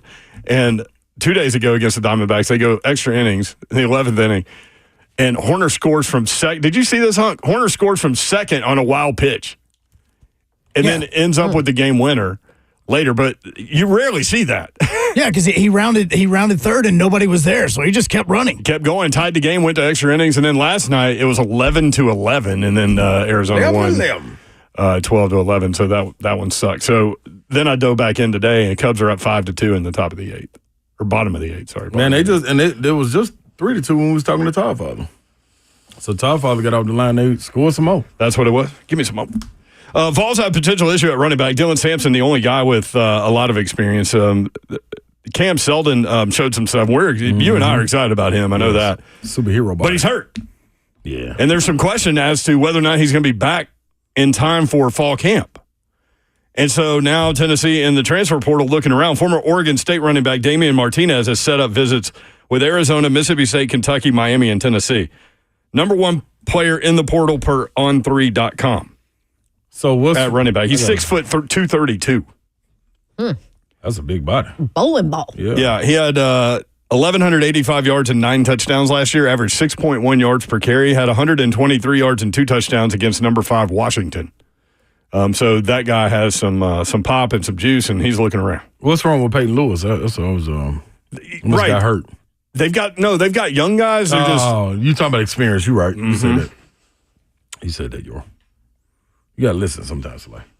So my guess is they're gonna roll with 3, which is kind of what they do. Yeah. I mean, primarily 2, but so then you got Dylan Sampson and then Cam Selden and if Damian Martinez comes in, he's in the combination. I can't wait to see Peyton. And then Lewis there's at some point. competition for that third spot. Right? Absolutely. Ron Slay made the 1990s All-Decade Boys Basketball Team. Props to Mike Organ with the Tennessean. Oh, yeah. I couldn't click on it to see all 15 names. I had to send it to y'all. Yeah, please do. I did see Ron Mercer, Drew Maddox, Kirk Haston, Marcus Maben, Sean Marion, and you. I mean, that's a pretty good group right there. That's a great list, no? But I was thinking David Vaughn should be on that list. I'm going to tell you exactly who I know. I'm guessing David Vaughn's on that list. I might get this name wrong. I hope I don't. Joseph Amonette. Yeah, Amonette. Pickett County. Nicky Renzi. Oh, yeah. ML King. Marcus Hayslip made the list. Slip dog. Trenton Housel. Kirk Haston. Charles Indiana. Hathaway. Hillwood. Big Chuck. Sam Howard. Good pasture. Charles, so the show that you did with me that we were talking about the other day when Dawn was out and like you guest hosted, and I was like, okay, Slade needs to get hired. Not that that's like some big stretch, like anybody in the room would have said that. But we talked about Charles Hathaway and like his his decision on where he's going to go to school because he was supposed to go to Hillsborough. Yeah. What's kind of recruitment? Because I knew like 17 Hathaways at Hillsborough. Yeah. That's what, his whole family. His whole family over there. But he went to Hillwood. He did. McDonald's All-American. 21-12 as a senior. Sam Howard, 27-6-1-4, 7 assists. Good pasture. Drew Maddox, good pasture. Sean Marion from Clarksville. Marcus Maben, who I think is, so undervalued. Sheesh. Ron Mercer. Oliver Simmons from Lipscomb. Ron Slay from Pearl Cohn. David Vaughn from Whites Creek and Brandon Warden. Oh, Brandon Warden at Overton. B-Dub. That's right. So I asked a couple of people, man. They were like, man, there should be some other people on that list. And I was like, who? And one person said John Henderson should have been on that list. Oh, for basketball. They called him Baby Shaq. Yeah, I was like, you got a good point. But my question was, who would you take off?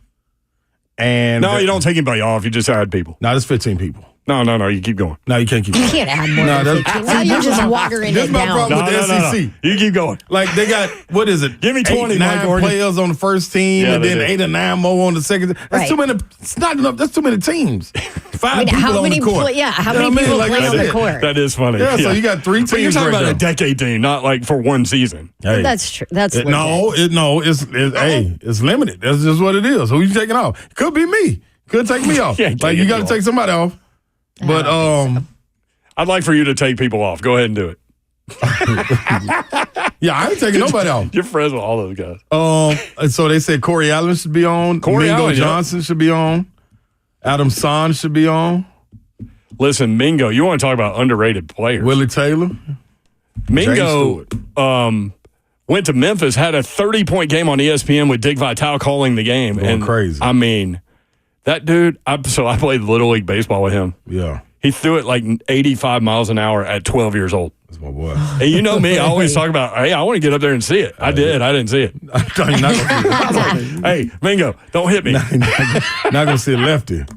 Mingo was the truth, man. He was. So there's some people that, the list could be, but Play for Overton. That's the conversation. So Mingo, my boy Ken Newton, who y'all have met, played basketball for Hillsboro, and he thought he had like a wide open layup. Mingo put him in the wall over there at Overton. In the wall. Yeah. And no free layups. Nope. Cut his head. He helped him up too. Like, Oh, yeah. hey, It's nothing all personal. sport. Yeah. He just don't get these layups up. It just don't happen.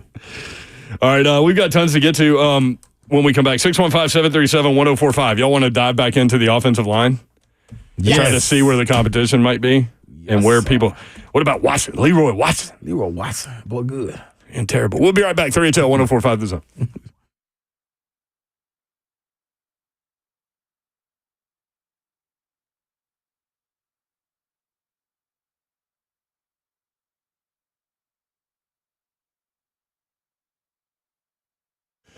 Everyone's house is different, but they're all the same in one way. You've all got those places where the Wi-Fi just won't go. For you, maybe it's the attic. For others, maybe it's the basement. Well, if you have wall-to-wall Wi-Fi from Xfinity, you could worry less about these dead spots finally and reach everything in your house with all of the devices going and TV and iPads and phones and all of those things. With wall-to-wall Wi-Fi from Xfinity, you get fast speeds throughout your home, reliable connection in every room, and power for all of your devices, even when everyone is online. That's wall-to-wall Wi-Fi only with Xfinity. Wall-to-wall Wi-Fi with Xfinity now through April 21st. Get started with 300 megabit internet for $35 a month for 12 months with a 1-year contract. Get free Wi-Fi equipment included for a year. Plus, ask how you can save 40% over T-Mobile in your first year. Go to Xfinity.com, call 1-800-XFINITY, or visit a store today. Call or visit a store today. Requires paperless billing and auto pay with stored bank account. Restrictions apply. Taxes and fees are extra. Actual speeds vary. Compares Xfinity. Connect more internet against T-Mobile home internet at $60 per month. Regular pricing applies after the promotion period.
Good evening on the 104.5 The Zone Studios. I'm Joe Hunk. The Preds know their opponent in round one after the Canucks won last night. They secured the 1 seed, and now with the Preds being the number 1 wild card seed, they are also going to be heading to Vancouver to take on the Canucks when the round one begins. Now, the NCAA has listened, and they have said, you want change in the transfer portal? We're going to give it to you, because now athletes can transfer and play immediately as long as they meet specific academic requirements. So what does that mean? Basically means that players can now transfer as many times they want as long as they're academically eligible. For all your foundation repair and waterproofing needs, you need to visit USSTN.com. Breaking news at once on your home for the Vols, the flagship station for your Tennessee Titans, as well as home to 3HL. This is 104.5 The Zone.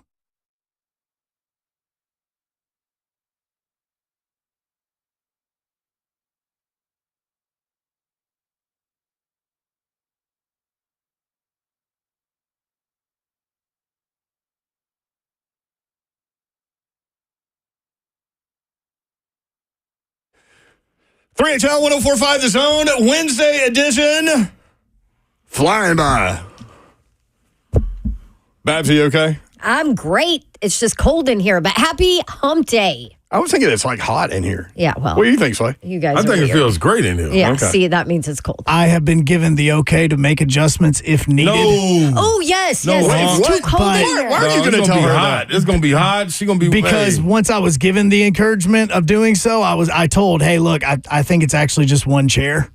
Yes. That's cold. What? Yep. Because in the mornings, Kayla looks like she's doing the show live from Alaska every single See? day. So No, I think this it's is just a one particular female. show. This is a female thing. Women are cold natured. Soft. Thought y'all was tough, Babsy. I thought Ron I could drop y'all off in the Slay. jungle and y'all come back with bear skin on your back, or cheetah shoes, or lion hats for fur. But I can't. Did 'Cause you a little just cold call weather? me soft? SAWFT soft. SAWFT soft. Thank you. Oh, it's on. Just added your name to the list. No, Babs, on the list. I've been riding with you. I don't do the little hump day or nothing. List. You just made the list. No, man. Honk, you're permanently on the list. Mine's in ink. Typed out. Babs, you're See, tougher than that, Babs. City of Brentwood, We're not worried about no. Ron Slay. No, don't. Left lane drivers. You always got room for me, Babs, and don't do your boy. See, like that. when I said women are just cold natured, Babs looked at me and like started to stare at me, and then you went soft. I was like, "Oh, I'm out of here." Yeah, You're yeah. too I'm tough off. for that, man. Too tough You, for that. Telling you. You skated on through that one, Mayor. She only said skated because it's so cold. You turned it That's towards me. right. You turned it towards me, Babs. I did. Okay. Soft. Who are you calling soft? I like the visuals of basically like some mountain man coming out of the woods for the first time. That's in how a you're year. supposed to come back, man. Drop them off. They come back with line jackets, She's like the Revenant. Oh yeah, bear shoes. hiding in the horse. telling you, Spoiler man. alert. I saw another movie where they did that. We had just talked about The Revenant and Leo doing that. And I saw another movie. Pierce Brosnan did it. Did y'all see the thing I sent y'all with Russell Wilson? Oh, yeah. What did he do? This has to do with the WNBA. This was the same conversation that we were talking about. Was We were it talking yesterday? about Caitlin Clark's salary. Yep. By the way, you guys know Greg Doyle annoys me, right? Indy Star, like every time Brent brings him up. Did you see how? He's out Sorry, there. this ties to it, and then you can talk about Russell Wilson. Did you see how creepy he was in her introductory press conference No. with the fever? I'm glad I didn't. No, She's I up read there. where he said that he could write 35 columns based on her answers. Oh, I I believe read that. that. Okay, well, he started his first question with, like, you know how she does the heart sign with her hands? Yeah, So he started his first question with that. that's weird. Like, he just held it up. And she said, "Oh, you like that?" Like, you could mean, tell what's he she was supposed to like, say? creep. Way Yeah. to put words in her Oh, mouth. do you have it? Okay. So he's holding up the heart. Caitlin, Greg Doyle, Indy Star. Real quick, let me do this. Oh, Doyle rules. You like that? I like that you're here. I like that you're here. I do that at my family after every game, so. Okay, well, let's cool. start doing it to me and we'll be able to get along just fine. So, question is. That is weird. Like, We'll get along just fine. how creepy Start is that? doing it to me? Wait, let me ask you this. Hey, Dad, go on. Would you behave like that towards a male athlete as a journalist that you're talking to at a press conference? Because Great I'm point. guessing That's hell no. Weird. He know he wouldn't get a response. That's what she should have did. LeBron, I wish you would do that to me. Man, you could see how she's handling things. Like she's kind of making her way through to try to find out what's right, what's wrong, what she needs to stay with. Because I think she understands the face of the league that she's going to be. Mm-hmm. I wish this would have happened with her at Iowa. I wonder how she would have responded. If she would have responded differently. Yeah, because that was weird. I mean, that last one, my comment would have been, no, I'm good. Yeah, like do it to you for what? Next. Yeah. Will you play that again? That was so weird that I want to hear it again. The end of it. Yeah. So people that haven't watched the video, what he's doing is making the heart shape with his hands. Yeah, but the way you're doing it looks like binoculars. Because I don't know how to do it, because I don't do that. No love from Babs. Yeah. I don't know. So, yeah. Go ahead, Hunk. Sorry. Hi, Caitlin. Greg Doyle, Indy Star. Real quick, let me do this. Let me do this. You like that? I like that you're here. I like that you're here. I do that at my family after every game, so. She kind of straightened him, though. Start doing it to me and we'll be able to get along just fine. So. Let's see that comeback. It was that comeback right there. That's when that made it even like, worse. Yeah, that's like, ugh, what are you talking about? Ugh, it's like, ugh, you dirty old man. Like, what are you talking about? Like, ugh. What are you doing? Yeah, that wasn't nothing right there, Greg. That wasn't nothing. No. And that, like I said, Man, he don't even know her. You're not acting like that towards any male athlete. Nah, yeah, that ain't nothing. And if a female reporter did that towards a male athlete, oh my gosh, could you imagine the uproar? No, that ain't nothing. Ooh. While you're on Caitlin Clark, back to Russell Wilson. Well, hang on. Before we go to Russell Wilson, let me clean this up from yesterday's discussion with Caitlin Clark. WNBA contract, a lot of people talking about her getting paid less than $100,000 per season and how much of a discrepancy there is between the NBA and WNBA. The reason is what we said yesterday. The WNBA just doesn't have the revenue pool right now. Mickey Dearstone, who used to do the Lady Vols games in Knoxville and worked in radio for a long time, posted this. Revenue last season, WNBA, $60 million. 30 games. $60 million, 30 games. NBA, 82 games, $10 billion in revenue. WNBA, the NBA had 71% sellout rate also in games. So that goes to what you were talking about. It's butts and seats. What can you charge for those seats? Television deal, and then everybody will get paid more. But more people have to go and more eyeballs have to be on it. It's nothing like sexist or anything. Like, it's just numbers. No, you got to go support.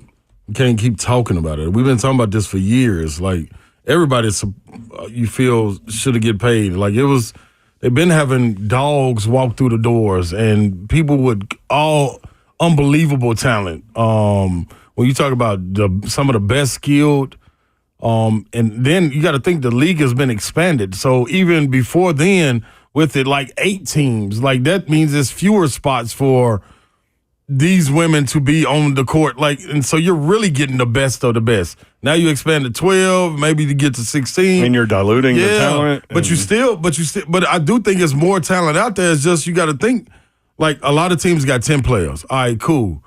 These are the best players in the world. Like, it ain't no ifs, ands, or buts. Go overseas. Like, you can go overseas some and be like, man, dude should be probably in the NBA.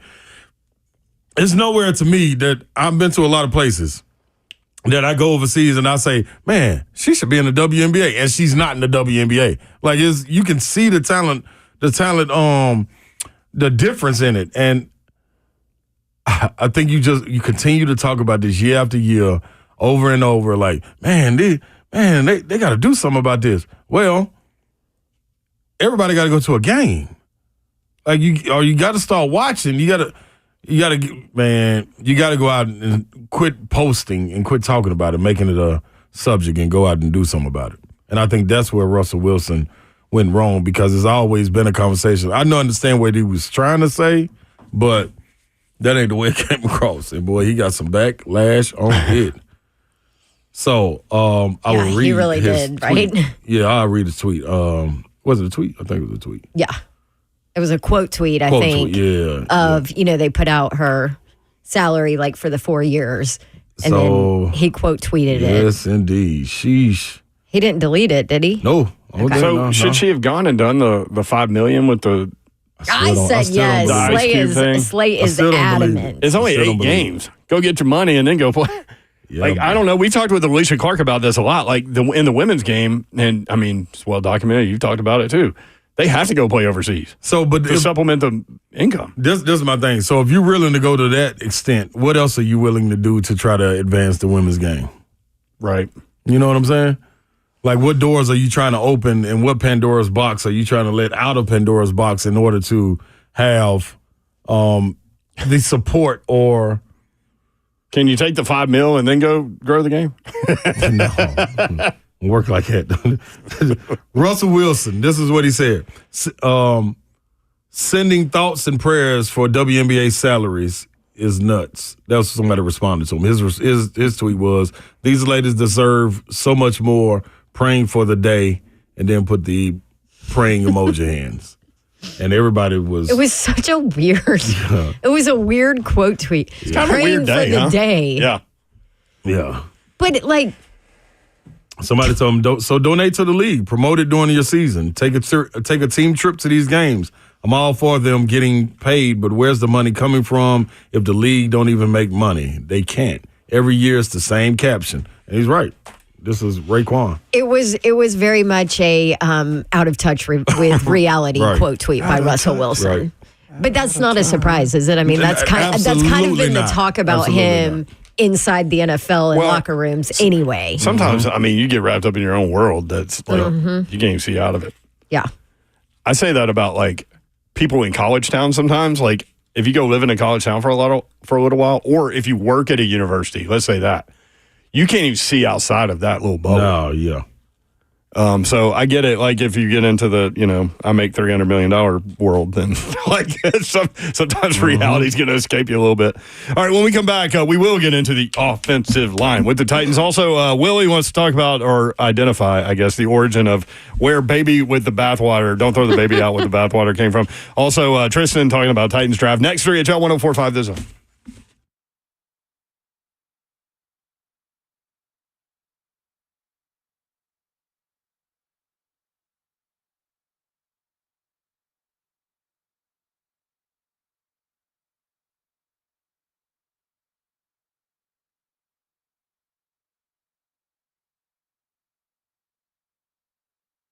All right, now, the owner, Chuck McDowell, this is my partner, he's a local Nashville native just like myself, caring about the community and proud to serve the community. So what do you do when you're proud to serve, when you really want to invest in it? You reinvest in the people. That's right, in the places that make Nashville such a wonderful place. While other mortgage companies are downsizing, Chuck McDowell and the Wesley Mortgage team are rapidly expanding in Nashville, keeping people working in a career they love, and they would love to have you join the team. Why wouldn't you want to join the team? All you got to do is go to ywesley.com. YWESLEY.com. YWesley.com. That's where you'll find all of the leads to joining the team. Now, the leadership team at Wesley Mortgage, they have a support system in place to help you succeed in the mortgage business, ensuring your loans close on time, making sure you get paid, giving you back to the time and to build the business that you want to get in. And you're also involved with the Titans, Music City Grand Prix, Nashville Preds, so much more. It's always good to be a part of the team. All you got to do is trust Chuck McDowell and the team to get it done. YWesley.com.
3HL 1045 The Zone. Brent Doherty, Don Davenport, Ron Slay. The producer of 3HL is Joe Hunt. Sup?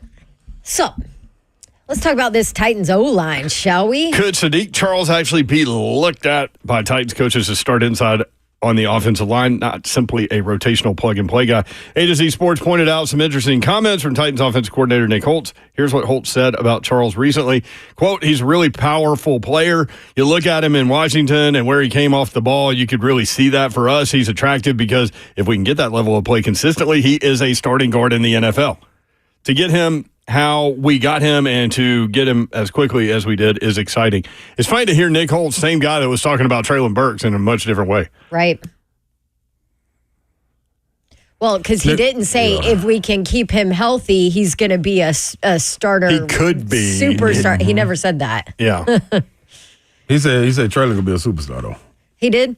I don't know. No, he didn't. I don't think he did. I just What multiverse did you fly into? I felt like he should have said that. Well, he should have put everything to rest and said what he really meant. So, offensive tackles, there are 11 offensive linemen. Nicholas Petit-Frere, Jalen Duncan, Leroy Watson, and John O. Okay. And some of these guys can play tackle. Like Dylan Radins has played tackle, but he's more of an inside guy, right? So your starters, left guard Peter Skoronski, center Lloyd Cushenberry. By the way, Ben Jones was on with Buck the other day, and he was awesome. And he talked about like watching other centers tape while he played to see how they block guys that he was about to block. And he said, I always watch Cushenberry because he said he was the best guy in the league, he thought. That's all right. And so, right there. Yeah, and then I guess Daniel Brunskill is kind of penciled in. But by the way, they were talking about Sadiq Charles. That's going to be a competition there, I guess, at right guard. So let me. And with Dylan Radins, That's what I was just going to say. The three of them. Something from Rand Carthon. I think with Dylan's versatility, you'd like for him to find a home position and not have to keep shuffling him so much. And was speaking about him working at guard and tackle. I think it would help him, but the more you can do, and with Coach Callahan, a lot of these guys are going to learn multiple positions. But I think that's key when looking at a guy like Radins because I think, honestly, man, the body's there. The work ethic, it looks like, is there because I saw what he did with his body coming back off that injury. It's different, man, when you can hone in on one spot. You know what I'm saying? And you kind of get pegged as you can play this spot. Here's an opportunity to go play it. Now, it's good if we need you in emergency, but we always needed somebody in an emergency. So you never were able to keep a guy that's one spot. I thought Brunskill did do all right last year. But all right. I would love to see. I'd love to see Radins. They keep mentioning Radins for some reason. So it's a good challenge right there at this spot. So you've also got Andrew Rupchich and Latavius Simmons. Mm-hmm. I mean, you have way more bodies there than you do defensively. and it felt as last year. Yeah. It felt like they got some depth there. Yeah. If you put OLJ in the position that he's supposed to be, I think you shored up a lot of things when you don't have any questions at what you're going to have at two spots. Right. Like you're honestly just looking for three spots. And you're looking for those three spots because two of those people got hurt. You know what I'm saying? So, and then one was a 6th-round pick. So you're still trying to plug. I don't think the O-line is as bad as it was coming into the draft. I mean, going into the offseason with the additions that you made. Well, and that's and crazy the to say. subtractions. And even more so. The subtractions. With the subtraction. And that's crazy. Back-to-back years. Back-to-back years. Dillard and then our other partner. Yeah, who was the other guy? I already forgot. Something twice daily. That's the only How do you remember his Dennis twice daily? Wasn't it Dennis Daly? Well, yeah, it was hard to see his name because he was always on the ground, so you never could really read the back of his jersey. He was down there twice the day. But that's In one play. I love how you got to his name twice daily. I couldn't think of it. I was thinking of, I was trying to figure out there's so many nicknames that was floating around for him. I love the Rand Carthon comments, too, about all this. He said, I'll say this, the big thing for the returning guys is for them to come in with a new approach and be ready to work with Bill Callahan. I believe wholeheartedly that these guys will improve with Coach Callahan and learn his techniques. Yeah. Which is a good point. Great point. OLJ. Great point. Now, I need for Rand Carthon in those quotes to call him offensive line Jesus, but we'll get there. It is slowly but surely. We'll get there. It's a process. You know, there's a really good offensive lineman that played at Tennessee that now plays in Kansas City that was on with Ramon, Kayla, and Will today. Who was that? His name is Trey Smith. The Trey. Back-to-back Super Bowl champ. Hey, listen, he was not a top round draft pick. No, he was not. What did Trey end up going? 4th, 5th round? 5th round, maybe 6th round. Yeah, it might have been deeper than that. Because of his medicals. Yeah. He had blood clots. Yep. So when his pick, remember when that draft was happening, like Titans fans were all over social media when their pick came up and Trey Smith was still out there. Yes. Can you imagine if they'd have taken him then? We wouldn't be having these conversations. I don't remember who they took. We got to go back and look. Who did they take in that round where he went? I tell you. I did this the other day. How they have in my notes. Trey Smith was talking a really interesting conversation, and again, we'll play a couple of bits of audio from this interview. So figure out who the Titans took before he went in that 6th round. But if you want to hear the entire interview, get it where you get your podcast, Ramon, Kayla, and Will. Rate, review, subscribe. He talks about the difference between playing right and left tackle. For a lot of people who generally don't know ball like that, they always think about the left tackle, the blind side, Michael Orr, how they hype that position up. And let me phrase this properly, because I'm not saying left tackle is an overrated position. I mean, it's one of the hardest. To me, playing tackle in the league, probably defensive back, to me, are the 2 hardest positions other than quarterback in terms of what you have to do from a physical standpoint. But I feel like left tackle being the blind side of most quarterbacks, like everyone's like, oh, they're the highest paid, they're playing the best defensive ends, et cetera, et cetera. But I think right tackles don't get that due credit too. I mean, you're playing basically the same position. So to me, I think they both take a high level of skill. You've seen the pass rushers go not only from that left tackle to the right tackle now. I mean, just play tackle in general. You have to be a supreme athlete, man. Like, you have to be cued in every single time because you're on that island, dude. You're going against some of the best athletes on the field, but that space, man, it's a different situation. But to me, I think left tackle, right tackle, obviously left tackles get to the claim, but I think right tackle is just as hard. You know what I'm saying? Because just with the pass rushers, they're so different nowadays. That's interesting. And Cosell kind of, what word am I looking for? Come alluded on, Davenport. Alluded. Thank you. Mm-hmm. Alluded to that when he was talking about, it's almost left and right. It's almost both are just as important with the way the game has evolved and how quickly these edge guys can move on both sides, Man, I like listening to Trey Smith, right? I do too, man. Like I love anybody that can speak and teach while you speak, hey, this is what I do. Let me tell you why I feel like tackle is hard and what the difference is between left and right, you know? And so Cosell was talking about, the lead rusher used to be on that blind side guy, but now there's lead rushers all over the field. So your right tackle is just as important because of how the game's evolved, right? And how much quicker these big guys are. That's why you need all these weapons on the outside so you can get the ball out of your hand. Oh, here we go. There you go. That's why you need the protection so you can actually get. Listen, it's not me saying it. Brian Callahan said it. Y'all can go talk to him. I texted Jim Wyatt. He always puts together his mock draft, and I texted him and said, "You know where I'm going? Offensive line, no matter what." NMW, no matter what. Guess what I told him? What? Wide receiver, Malik Neighbors. Yep. Jimmy offered no opinion. He simply wrote, "Thank you."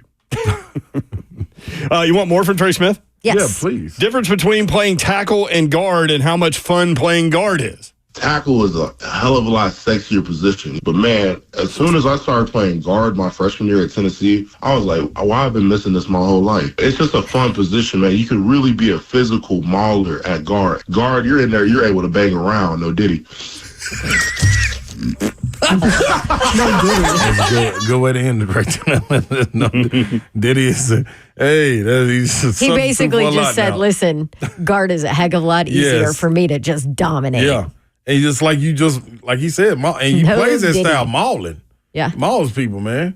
God, I remember working a Tennessee game and standing on that sideline, and he just straight rolled over some. I think it was it was the Missouri game. He was so dumb that I worked years ago, And it was right after all the blood clot stuff, and they had just started getting him in. So he wasn't even practicing during the week at that point. It was right after he had found out, was not practicing, did not step foot on the practice field all week.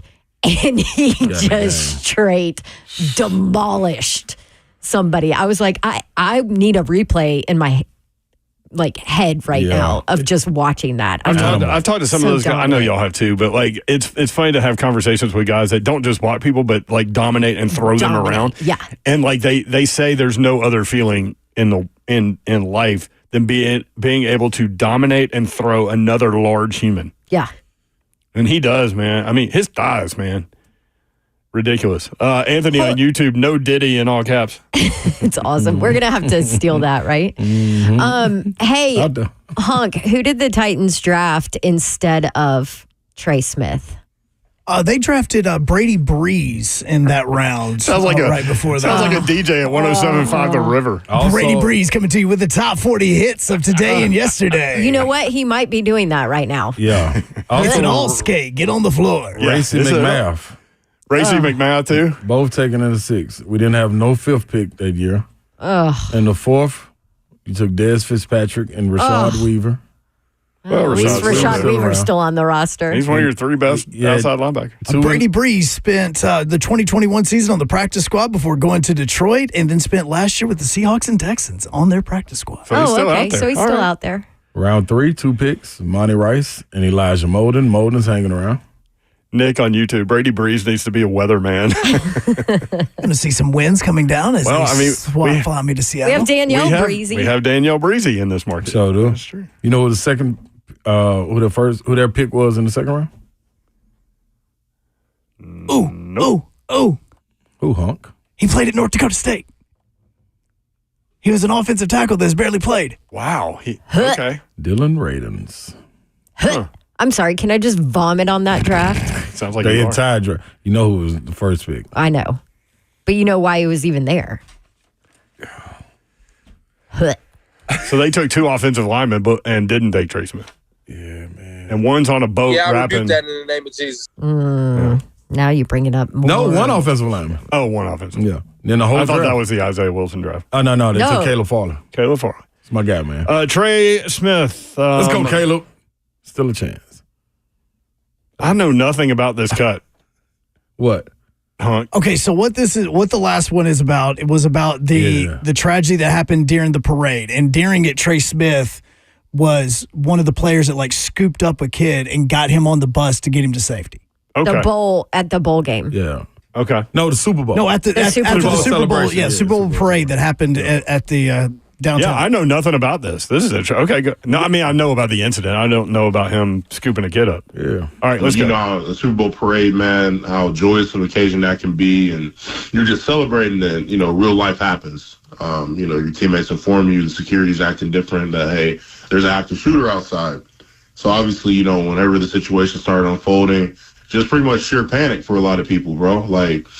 My thing was I was just trying to find a secure location, just stay calm, try to keep people calm in that situation. But life got really serious in that moment. It put it barely back into perspective that, you got to really count your days in a way. You got to make sure you make the most of every day because you don't know what can happen. And for me, I felt like, in that situation, once again, for the little kid, we were on the buses, we were about to leave. You could just see the panic on his face. All I wanted to do was put him back in focus, make sure he's being a little kid again. Because in that moment, life was messing with him. You see everything going on outside. So for me, it was just, calming down the situation and bringing the moment back. So he was first class. So if you want to hear the rest of the interview, and I would advise you to do so, you can get it where you get your podcast from Mo, Kayla, and Will. He was picked 226 in the 6th round.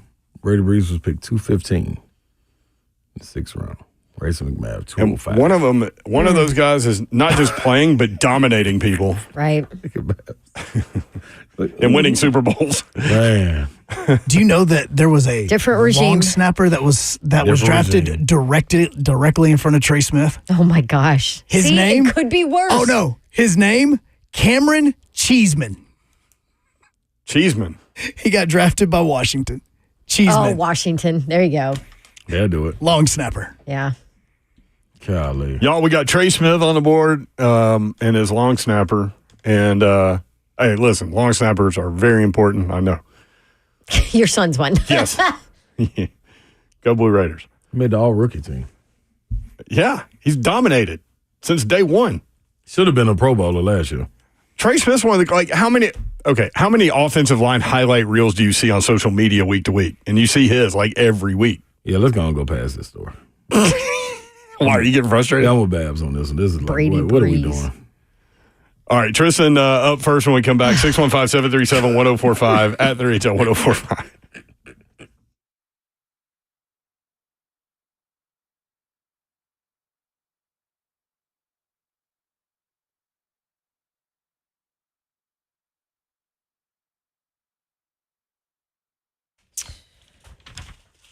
Sometimes it's time to upgrade things in your house. It is summer. You've felt the heat here last couple days, which means maybe you felt the fact that your windows need to be replaced. Pella Windows and Doors of Nashville, that's who you need to call. As a customer of Pella Windows and Doors, I would love to recommend them to you.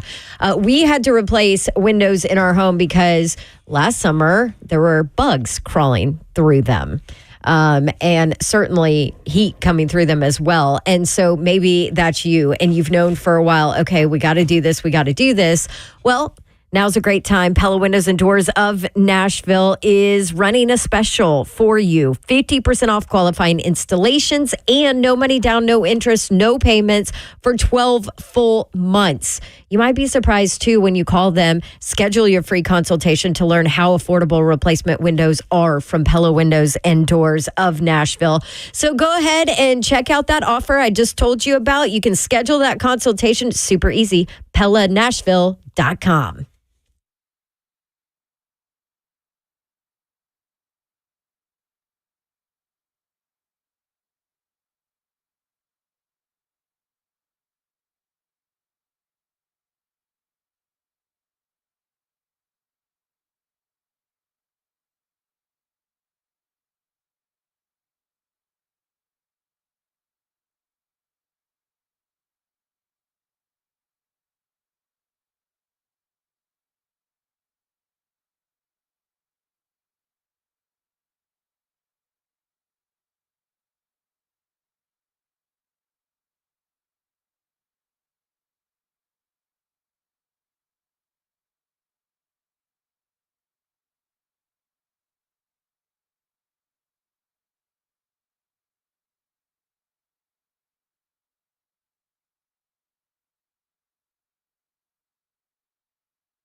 3HL 1045 The Zone. Coming up tomorrow, Greg Cosell, best film evaluator in the game. Do y'all want to hit him with offensive tackles tomorrow or wait until right before the draft? Who, Savage? No. Cosell. Because he's going to be coming on Thursday before the draft when we're going to be out at Nissan Stadium. Oh, we're out at Nissan Stadium? Yep, we're out at Nissan Stadium before the draft. That's where the draft party is. Okay. Sorry, I couldn't hear myself. Well, I mean, if you can't, just keep saying it. So we at Nissan. Probably do that at home too, don't you? You know what though? I don't really want to ask him about that. After we got to get him to hit the Joe Alt thing again one more time before the draft. Okay. All right. He's not in love with Joe Alt's tape. Okay. Then on the back end, I think what's more that doesn't concern y'all at all. No, because we know what they're doing. Man, Babs already know. You the only one that don't know. For some reason, the message isn't getting through to you. what Babs was like, taking. I want to do a mock draft tonight. And I said, you can do it on PFF in like a minute and a half? Oh, yeah, if that. And that's just because it's refreshing. I said, remember when I did 2 of them and y'all just bashed me? And Babs like, oh, yeah, you had like all wide receivers. I'm like, yeah. That's why. We're going to throw the ball around, baby. See. You need a receiver? Here's one. You got another one? Here's one. You know that you little also room? did it before Ridley. I did it before Ridley. That's definitely true. And one of them, I took Bowers at 7. Yeah, you did. Offensive lineman at 38. D-U-M, dumb. That's the most intriguing pick in the draft to me right now. 38? Mm-hmm. They might trade that one back and acquire picks. Now, wait a minute. Yeah, because, think about it. That second level of quarterback might be there. And that's when people, trade up to the top of the second round to go get Michael Penix Jr., for example. Oh, Will Levis, huh? Mm-hmm. That is true, Slay Dog. I don't want him to trade back. Okay, we probably shouldn't use no Diddy. Somebody just sent me an article. No, that's the new Because word of for Diddy? I'll tell you. Okay. You know what? I thought you knew. You do know. You just didn't put it together right now. I didn't. No, you know. I didn't put it together. Yeah, that's all. Yeah. Mm-hmm. That's the new kids phrase now. Okay, but yeah, don't mean it's good. It's bad.